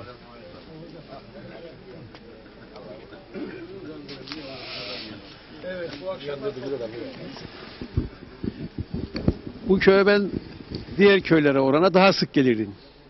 Ve köyün sorunlarını bu akşam bir kere daha Diyalog TV sayesinde bu toplantıda dinleme olanağı buldum. Benim bir milletvekili olarak tabii ki sizin bu sorunlarınızı meclise taşımak durumundayım. Görevimi yapmak için. Bu köyün bir şansı da var. İçinden bir bakan çıkarmış. Bakan da çiftçi, Tarım Bakanı. Bu da çok önemlidir arkadaşlar. Dolayısıyla önümüzde bütçe görüşmeleri başlayacaktır. Dolayısıyla bu akşam bakanın söylediği gibi efendim bütçede para yok, ayrılmadı, yapılamadı falan falan. Bu defa bunları dinlemek istemeyeceğiz. Çünkü tam zamanıdır. Hükümettedir, yumruğunu vuracak. Sayılarda 26-27'dir. Her biri bir hükümettir. Dolayısıyla Altınova, Topçuköy, Ardahan, Durnalar bu yolların yapılması gerekir arkadaşlar. Bunun içinde bütçeden para ayırsınlar. Ben de yardımcı olacağım Sayın Bakan'a. Çünkü gerçekten Topçuköy'e bunlar yapılmalıdır arkadaşlar. Şimdi ben bu köyün bilmiyorum şimdi düzeltilmediğine inanıyorum. Bir sorunu vardı. Çok ağır bir sorunu. İşte biraz önce bazı arkadaşlar bahsettiği İngiliz döneminden alçak orman arazileri adı altında bir takım dağıtım yapıldı. Ama bugün aynı konu Bafra'da söz konusuydu ve diğer köylerde vardır arkadaşlar. Topçuköy'ün ve diğer köylerin sorunu maalesef çözülmedi. Topçuköy'den bazı arkadaşlar beni aradılar. Bu konu hakkında bilgi verdiler. Bir araştırma yaptım. Bir gördüm ki Bafra'nın çözülmüş. Bafra'da oteller kalktı arkadaşlar. Kalkması için alçak orman arazine ilişkin bazı konuların, maddelerin değişmesi gerekirdi. Ne? Bafra'daki çok zengindir da Topçuköy'dekine neye sen aynı şeyi yapman? Orada bir adaletsizlik vardır. Bugün birçok gencimiz evlendi ama hala da evinin koçanını benim bildiğim alamadı. Veyahut tarım kesiminde çalışır. Alçak orman arazisi deriz ama bu 55'lerden beri bu ağaçlar gitmiş ve İngiliz bu taraların ekimi için vermişler arkadaşlar. Bugün o taraları kullananlar zaman zaman tarım sigortasından bir takım sorunlarla karşılaşır. Gider parasını alamaz. Senin tarağın koçanın yok, bir şey yok der. Veyahut nasıl diyeyim buna benzer bir takım sorunlar, mesela dönüm başına Tarım Bakanı hükümeti bastırır, bir karar aldırır. 10 Türk lirası dönüm başına verilecek. Ama bu konuda bu alçak orman arazilerini 1955'ten beri kullananlar bu paradan, bu destekten yararlanamaz. Dolayısıyla bu sorun büyük bir sorundur. Ben diyorum işte şansınız vardır. Tarım Bakanı ilgilendirir. Tarım Bakanı bunları gündeme getirsin, ben de getiririm. Birlikte Topçuköy'ün bu sorununu, kangren olmuş bu sorununu giderelim arkadaşlar. Sözlerimi şöyle bağlamak isterim. Bu akşam dinledim ben sizleri. Bunları gerçekten görevimdir. Meclise taşıyacağım. Bir şey daha dikkatimi çekti. Yani Tarım Bakanımız tabii ki öyle konuşacak ama her şey süt liman gibi konuştu. Yahu hala daha kasap Enerköy'e kuzuyu okka üzerine alır ama tüketiciye kiloyla verir. Bunu bile düzeltemedik. Tabii bu Sayın Bakan'ın suçu değildir. Yıllardır böyle geldi ve bunu bile yapamadık. Ailelerimiz hala daha aldığı gıda maddelerinin temiz mi, bilmem kanserojen madde mi taşıdığından emin değil arkadaşlar. Ve gidiyor güneyden alıyor. Bu çok önemlidir. Bunları sağlamalıyız arkadaşlar. Bunlar sağlanmalıdır. Halk bu konuda emin olmalıdır. Niye insanlarımız güneyden alır etini de meyvesini de? Sebeplerden bir tanesi de budur arkadaşlar. Biz onu bunu bilmeyiz. Biz güneydeki çiftçiye, hayvancıya ne gibi teşvik yapılırsa en az aynısını biz de yapmalıyız. Aksi takdirde kaçakçılığın önüne geçilemez. Ben yıllardır milletvekiliyim. Hep duyarım. Et kaçakçılığı, başka kaçakçılık devamlı oluyor arkadaşlar. Demek ki o tarafta insanlarımız daha çok destekleniyor ve daha ucuza verebiliyor. Veteriner hizmetleri tamam mı? Hala daha köylerde ölen hayvan ölülerini çukurlara atıyorlar arkadaşlar. Köpekler gider parçalar, hastalık da böylece yayılır gider arkadaşlar. Köylü memnun değildir. Veteriner ayağına gidecektir arkadaşlar. Bugün köylüye ettik hayvancıyı, gider Mağusa'ya, Lefkoşa'ya veteriner arar. Doktor arar gibi. Böyle şey olamaz. Veteriner köye inecektir. Araziye inecektir. Dua edelim Avrupa Birliği'ne biraz sıkıştırdı ve şimdi köy köy dolaşırlar. Yani bütün bu eksiklikler var iken arkadaşlar ve en önemlisi Tarım Bakanı buğday olduğu için meclise söyleyeyim, bundan söyleyeyim. Hal yasası çıkarılmalıdır. 27 tane üyeleri vardır hükümet. Hal yasası. Bu oteller sizin ürettiklerinizi gönül rahatlığıyla alabilmeleridir. Hal yasası çıkacak. Ürünler etiketlenecek. Üstünde yazacak yağı ne kadardır, ilaçlaması, her şeyi yazacak ve oteller onu seve seve alsınlar. O zaman işte üretimde patlamalıdır. Köyün yüzü güler arkadaşlar. Evet, ben bu akşam size ancak bunları söyleyebilirim. Bizi mecliste takip edin. Hepinize saygılar sunarım. Evet. Vereceğiz şimdi. Çok kısaca ben bir şey duydum. Siz bayramda birkaç tane kuzu kestim dediniz. Doğru mu duydum? Ben hiçbir şey anlamadım. Benim kafamda şu anda piyasadaki pahalılık var. Ya. Etlerin fiyatı vardır. Ben ona bakarım. Ben onamış bunamış bakmam ben. Ben kendi bana gelene bakarım ben. Fiyatlar var mı? Fiyatlar çok ya. Denetim yok, hiçbir şey yok. Kaç kilo et aldınız bayramda? 1 kilo kıyma aldım, 1 kilo et aldım. Ne yalan mı söyleyeceğim? Değil mi? 2000 lira ayda alırım. Emekliyim. Yarı emekli. Değil mi? O kadar. Yani şimdi güllük gülistanlık mı diyecek ortalığı ya? Halimiz belli bir arkadaşlar. Yani Tarım Bakanı da yanlış anlamasın yani burada.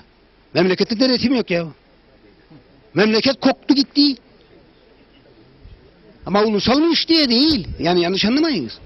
Ya ulusalmış ya o birinci şey. Bu memleketin kaderidir böyle. Birbirimizin iddialarını çürütmek, birbirimizin iddialarını aşağı vurmak. Ben senin daha iyiyim, sen benden daha iyi değilsin. Odur bu memleketin hali. Onun için yürümeyik. Yani aksini iddia eden varsa çıksın karşıma, benim tartışalım burada sabaha kadar. Ben piyasaya bakarım Reşat Bey. Evet. Ben söylenenlere bakmam. Evet. Değil mi? O kadar. Teşekkür ederim. Sağ olun. Tamam, o zaman verelim Sayın Bakan'a. Son gene Zorlu Bey'le bitiririz. Sayın hocamın ifade ettiği ve gıda güvenliği ile ilgili birkaç söz söylemeye ihtiyacımız var. Ben hatırladım para yok, istedi. Yok hatırlarım tamam. Alçak orman arazisi dediği gıda güvenliği. Onu geleceğiz. Şimdi bizim gerçekten Çınarlı'dan Avtepe'ye kadar 74 öncesi açılan arazilerin bir tapu sorunu var. Ve maalesef bunun doğrusunu söylemek zorundayım. Yasal olarak hiçbir sıkıntısı yoktur. Yani yasal olarak bunlara tapu verebileceğimizin imkanını yarattık. Ben 2013'te bunun komitesini de kurdum. Ancak hükümet düşürülünce bu komite dağıldı. Ve ondan sonra göreve gelen hiçbir hükümet bu komiteyi kuramadı. Şu anda biz de dahil. Ve şu anda çok yakın bir geçmişte yine bizim diğer arkadaşlarla bu köye yaptığımız bir parti gezisinde bu yine gündeme geldi. Bu işin çözülmesi için Orman Dairesi, Maliye Bakanlığı ve İçişleri Bakanlığı'nın oluşturacağı güçlü tarihi bilen, tarihi belgeleri araştırma kabiliyetine sahip arkadaşlardan oluşan bir komiteyle bu arazilerin 74 öncesi açıldığını tespit edecekler, ispat edecekler ve bu tespit ve ispat yapıldıktan sonra bu araziler tapu alabilir durumdadır. Yani yasal bir eksikliği yoktur. Dolayısıyla Sayın Hocamın bu konuda meclis açıldığında gündeme getireceği konular, emin olun ki bu ilgili dairelerin motivasyonunu artıracaktır. Hatta ben hocama da hatırlatayım. Ben kendi arkadaşlarıma devamlı söylüyorum bunu. Bir türlü bir noktaya getirmedik. Ben her bayramda burada arkadaşlarımızla konuştuğumuzda bütün köylülerin bana bunu sorar. Ben de hep aynı şeyi söylerim. Yasal bir sıkıntı yoktur. Komite kurulması gerekir. Ama bu komite güçlü bir komite olması lazım. Herhangi bir komite bu işin altından kalkamaz. Güçlü ve kalıcı bir komite olması gerekiyor ki bu işi kotaralım. Yasal bir sorunu yoktur. Evet. Gıda güvenliği ile ilgili Sayın Hocam da bir şeyler söyledi.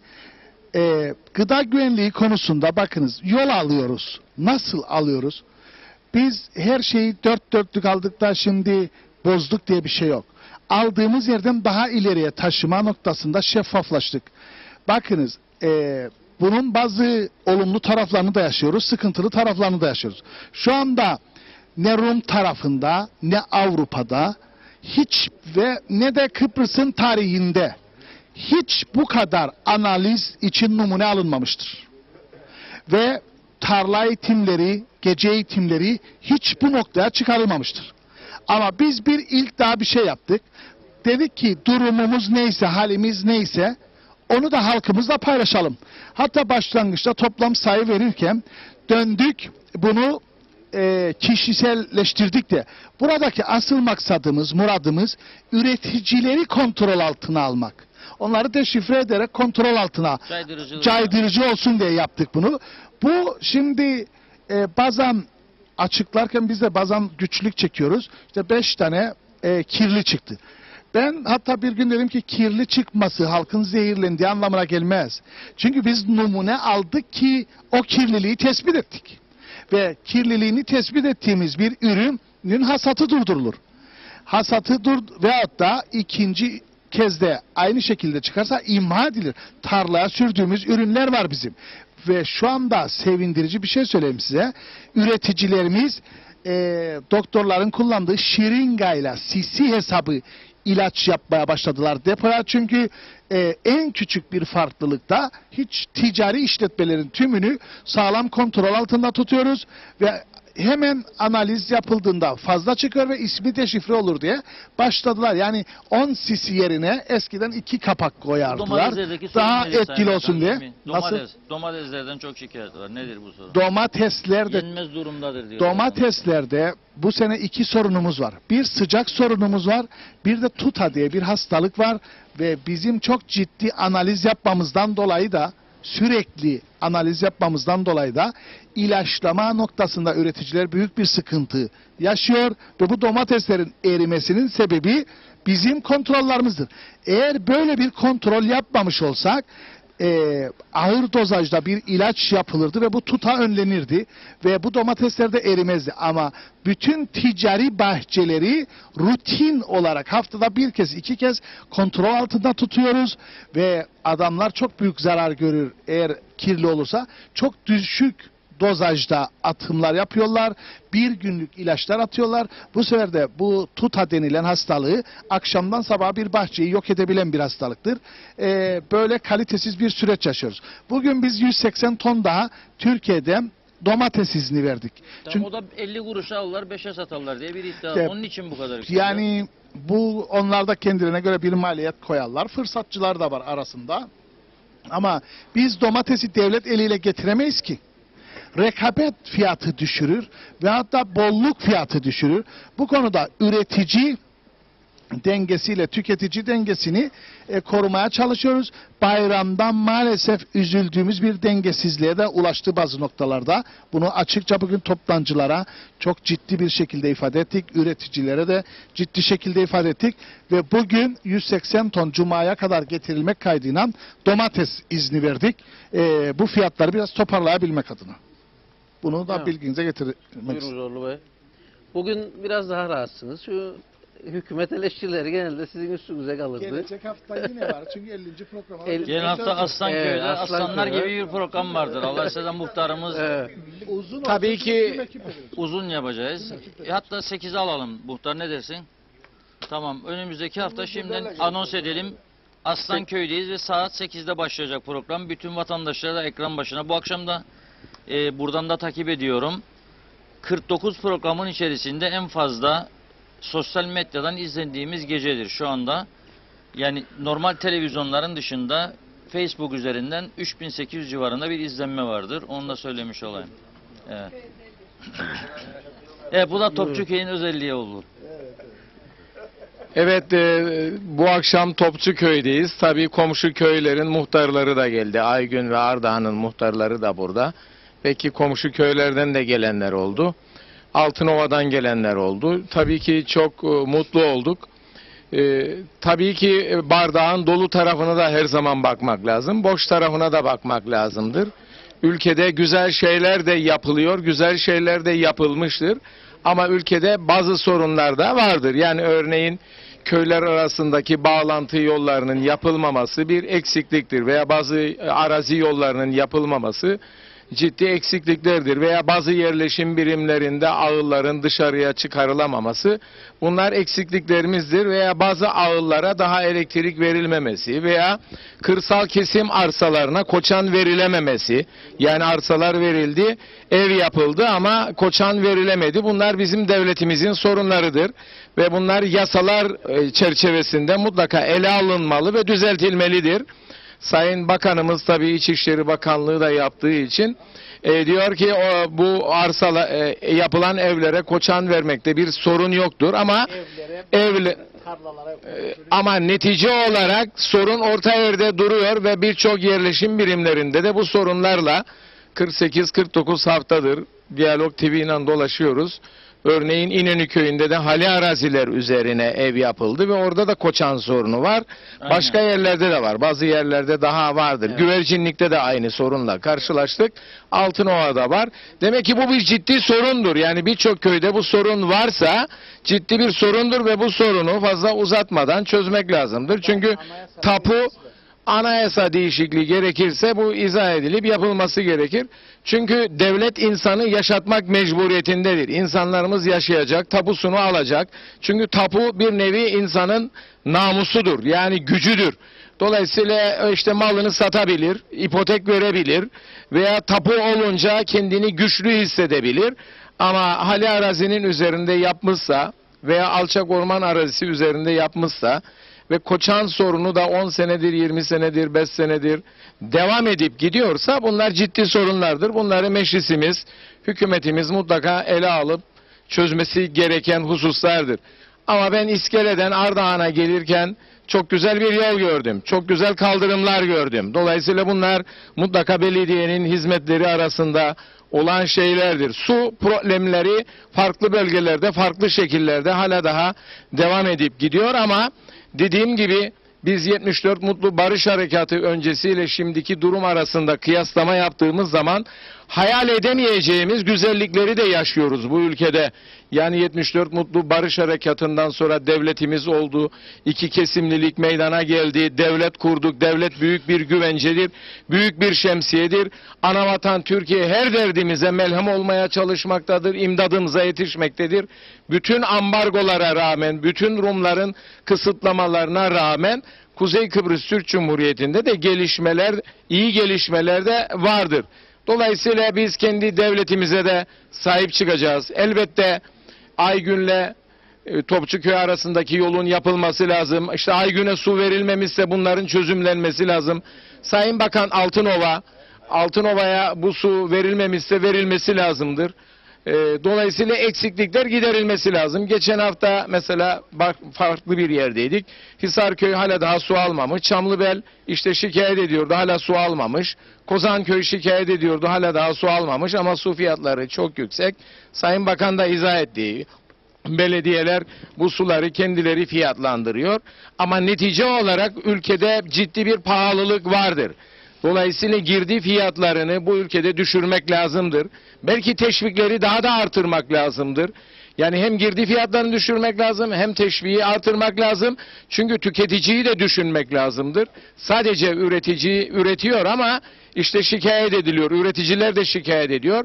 Kasap bizden bu fiyata alıyor ama 4 misli fiyata satıyor. 2.2-2.5 fiyatına satacağına 4 misli fiyatına satıyor ve aldığımız eti de ne eti olduğunu da bilmiyoruz diyor. Bu akşam bunu söylenmedi. Çünkü diyor işte dana etiyle inek eti karıştırılıyor. Kuzu etiyle koyun eti karıştırılıyor. Bu tür sorunlar vardır. Bunların mutlaka çözüme kavuşturulması gereken hususlardır. Ülkede var olan mezbaha sayısı da büyük sorunlardan biridir. Sayın Bakanımız da bunu biliyor zaten. Dolayısıyla bu mezbaha sayısını da mutlaka 2'ye 3'e düşürmek mecburiyetindeyiz. Hayvancılar Birliği muhtelif defalar söyledi. Biz de işte kendimize göre kooperatif kurup işletmeyi yapabiliriz. Ben de diyorum kendilerine ki çabuk edin, elinizi çabuk tutun. Bu konularda denge unsuru olabilirsiniz. Nasıl kooperatif ciddi bir denge unsurudur. Et ve et ürünleri konusunda da bir denge unsuru oluşturabilirsiniz. Dolayısıyla muhtelif defalar biz bunu yapacağız dedi Sayın Naimoğlu. Ben de diyorum ki buyurun yapın. Netice olarak yapmak gerekir. Çünkü bir takım ihtiyaçlar doğuyor. Dolayısıyla tüketici ile üretici arasındaki dengeyi bulmak lazım. İthalatçı ile ihracatçı arasındaki dengeyi bulmak lazımdır. Yerli üretimi desteklemek için Sayın Bakan ilk bakan olduğu günler ithal ürünlere bir takım fon ve katkı payları getirmeye çalıştılar. Her taraf ayağa kalktı. Halbuki dünyada tektir. Dünyada ekonomik akıl tektir. O ekonomik akıllı biz de burada Kıbrıs'ta uygulamak mecburiyetindeyiz. Avrupa'da korumacılık var. Anavatan Türkiye'de korumacılık var. Amerika'da korumacılık var. Kuzey Kıbrıs Türk Cumhuriyeti'nde bunu yapmaya çalıştı mı hükümet veya ilgili bakanlık hemen saldırıya geçiliyor ve büyük saldırılarla bu işten caydırılma noktasına getiriliyor veya başarılamadan geri adım atılıyor. Bunlar doğru şeyler değildir. Mutlaka yerli üretimin desteklenmesi lazımdır. İthal ürünlere karşı eğer yerli üretim varsa tüketiciyi de dengeleyecek şekilde adımlar atılmalıdır. Ama unutmayalım, damızlık hayvan konusunda mutlaka Holstein'a bağlı olarak hayvancılık yapılmaması gerekir. Aberdeen Angus da bu ülkeye getirilmelidir. Ama suni tohumlamayla getirilir. Ama küçük yavru halinde getirilir. Küçük baş koyunlarda daha verimli hayvanlar getirmek gerekirse getirmek lazımdır. Çünkü süt verimi yüksek hayvanlar yetiştireceksiniz veya et verimi yüksek hayvanlar yetiştireceksiniz veya hem et verimi hem de süt verimi ikisini birden taşıyan, özellikleri taşıyan genetik bakımından yüksek ırklarla hayvancılık yapmak mecburiyetindeyiz. Tarımda da mutlaka sertifikalı tohumun mutlaka devlet tarafından yapılması gerekir. Devlet üretme çiftlikleri bunu çok daha iyi geliştirmesi gerekir. Anavatan Türkiye'den gelen su 65 yıl sonra geldi arkadaşlar, dinleyin lütfen. Anavatan Türkiye'den gelen su 1950'li yıllarda konuşulmaya başlandı. Bu ülkeye getirilsin, o zaman 3-4 yıl kuraklık vardı. 65 yıl sonra Anavatan Türkiye'den buraya bu su geldi. Çeşitli sebeplerle şu Anavatan'dan gelen bu su belki dağıtımında şu anda sıkıntılar vardır. Ama ben eminim devletimiz ve Anavatanımız Türkiye'nin de desteğiyle ve Kuzey Kıbrıs Türk Cumhuriyeti hükümetlerinin, meclisinin de çalışmalarıyla bu sorun belki 6 ay sonra, belki 1 sene sonra, belki 1-2 seneye kadar tamamen ortadan kalkacaktır. Çünkü bu su Anavatan'dan, Türkiye'den buraya artık gelmiştir. 65 yıl sonra gelmiştir. Dolayısıyla 3 ay, 5 ay, 6 ay, 1 sene içerisinde Tamam da Türkiye'den gereği mutlaka 80 kilometre Çamlıbel 800 metre neden çıkmıyor Sayın Bakan? bir takım sıkıntılar vardır. Ben de onu zaten az önce bu sorunu nasıl aşacağız bu sorunu? Ben az önce zaten onu tekrar gündeme getirdim. Çünkü bu sorunları geçen hafta orada dinledik. Ben de bunları ifade ettim. Dolayısıyla bunların mutlaka çözüleceğine inanıyorum ben. Yeter ki biz devlet olarak daha ciddi olalım ve her şeyi, bu toplantılar yapılıyor, halk meclisi toplantıları yapılıyor. Bunlar güzel şeylerdir ama her şeyi de politikaya, siyasete çevirmeyelim. Çünkü bazı arkadaşların konuşmalarında ciddi bir muhalefet şeklinde bir yaklaşım tarzı vardır. Bunlar da doğru şeyler değildir. Dolayısıyla devleti de düşünerek Kıbrıs Türk halkında elbette muhalefet yapacaksınız ama şimdi ben verimli hayvan istemem dersen ben sana diyorum ki böyle bir şey yok. Verimli hayvan, damızlık hayvan şarttır bu ülkeye. Sertifikalı tohumluk bu ülkeye şarttır. Bunu yapacağız. Yani tarımın temeli budur. Girdi fiyatlarını düşüreceğiz. Yemlik arpa yetiştireceğiz. Yemlikleri bu ülkede yetiştireceğiz. Yani yem bitkisi yetiştiriciliğini yapmazsak hayvancılıkta karlılık oranı olmaz. Hastalıklarla mücadele edemezsek hayvancılıkta karlılık olmaz. Bunlara ağırlık vereceğiz. Devlet de bunları yapmaya çalışıyor. Peki. Şimdiki Tarım Bakanı zamanında hastalıklarla da ciddi bir mücadele olmuştur. Herkes bunu kabul ediyor neticede. Evet. Ama eksik şeyler yok mu? Elbette eksik şeylerimiz vardır. Yanlışlarımız yok mu? Yanlışlarımız da vardır. Ama devlete de sahip çıkacağız. Devlet de üreticiye sahip çıkacak. Tüketiciye de sahip çıkacak. Mutlaka daha güzel günler Kıbrıs Türk halkı görecektir. Yeter ki biz kendi üreticimize, kendi tüketicimize sahip çıkalım. Devletimize sahip çıkalım. İnsanı yaşat ki devlet de yaşasın. Devlet bu anlayışta olmalıdır. Saygılar sunarım. Sayın Bakanım bir cümle ekleyin ve bitirmemiz lazım artık. Çok tek bir şey söyleyeceğim. Kendi söylediği için biz sanki verimli hayvana karşıyız diye bir konuşma yaptı şimdi. Bu memlekette bundan 3 ay evvel küçükbaş sütü şu anda yoktu. Olduğu zaman bu küçükbaşçının sütünü dahi toplayamadık. İmalatçılar almadı.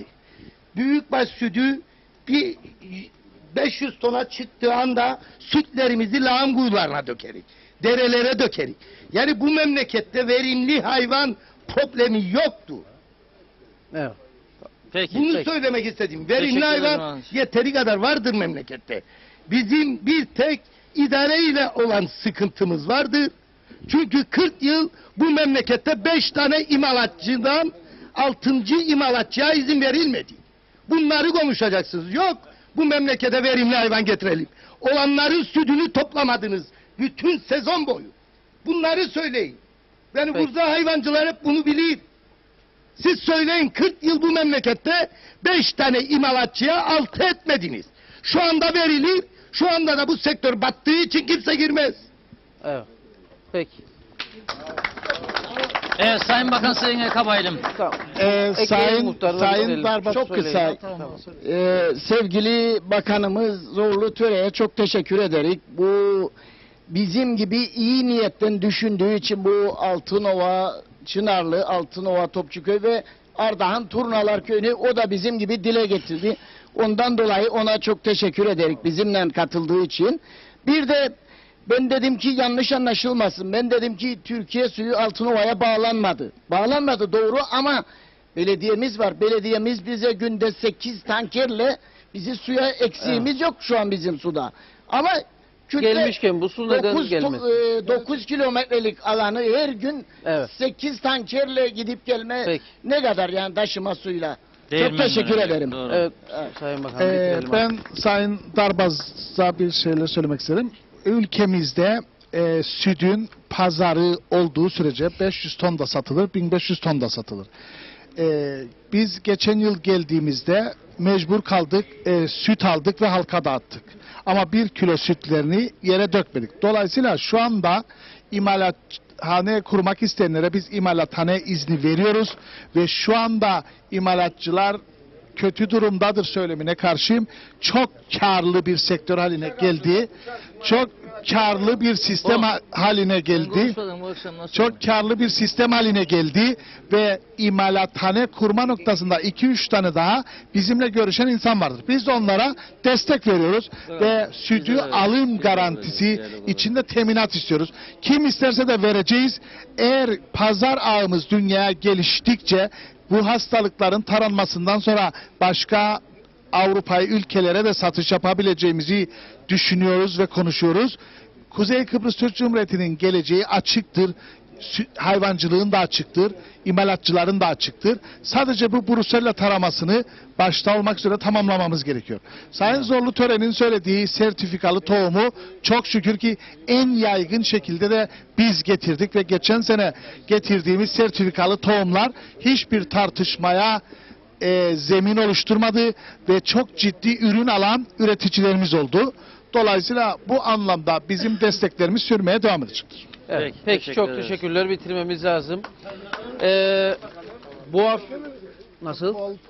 Başkanım ekleyeceği bir şey varsa yok, tamamdır. Halk Meclisi'ni bu akşam Topçuköy'de yaptık. Gayet güzel bir katılım oldu. Farklı konular oldu ama tabii kendi köyü olması münasebetiyle de Sayın Tarım Bakanımız da bize katılınca daha çok tarım ve hayvancılık üzerine şekillenen bir program oldu. Haftaya bir özel programla karşınızda olacağız inşallah. Saat 8'e de çektik. Evet, saat 8'de Aslanköy'deyiz. Evet. Aslanköy'de.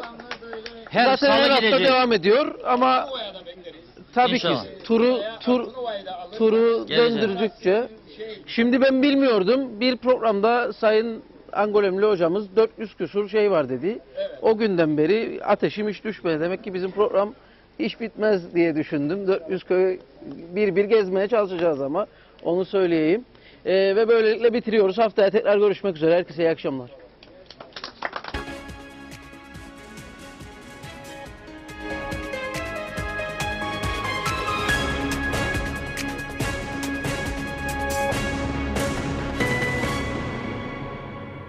Özmerhan Construction Halk Meclisi programını sundu.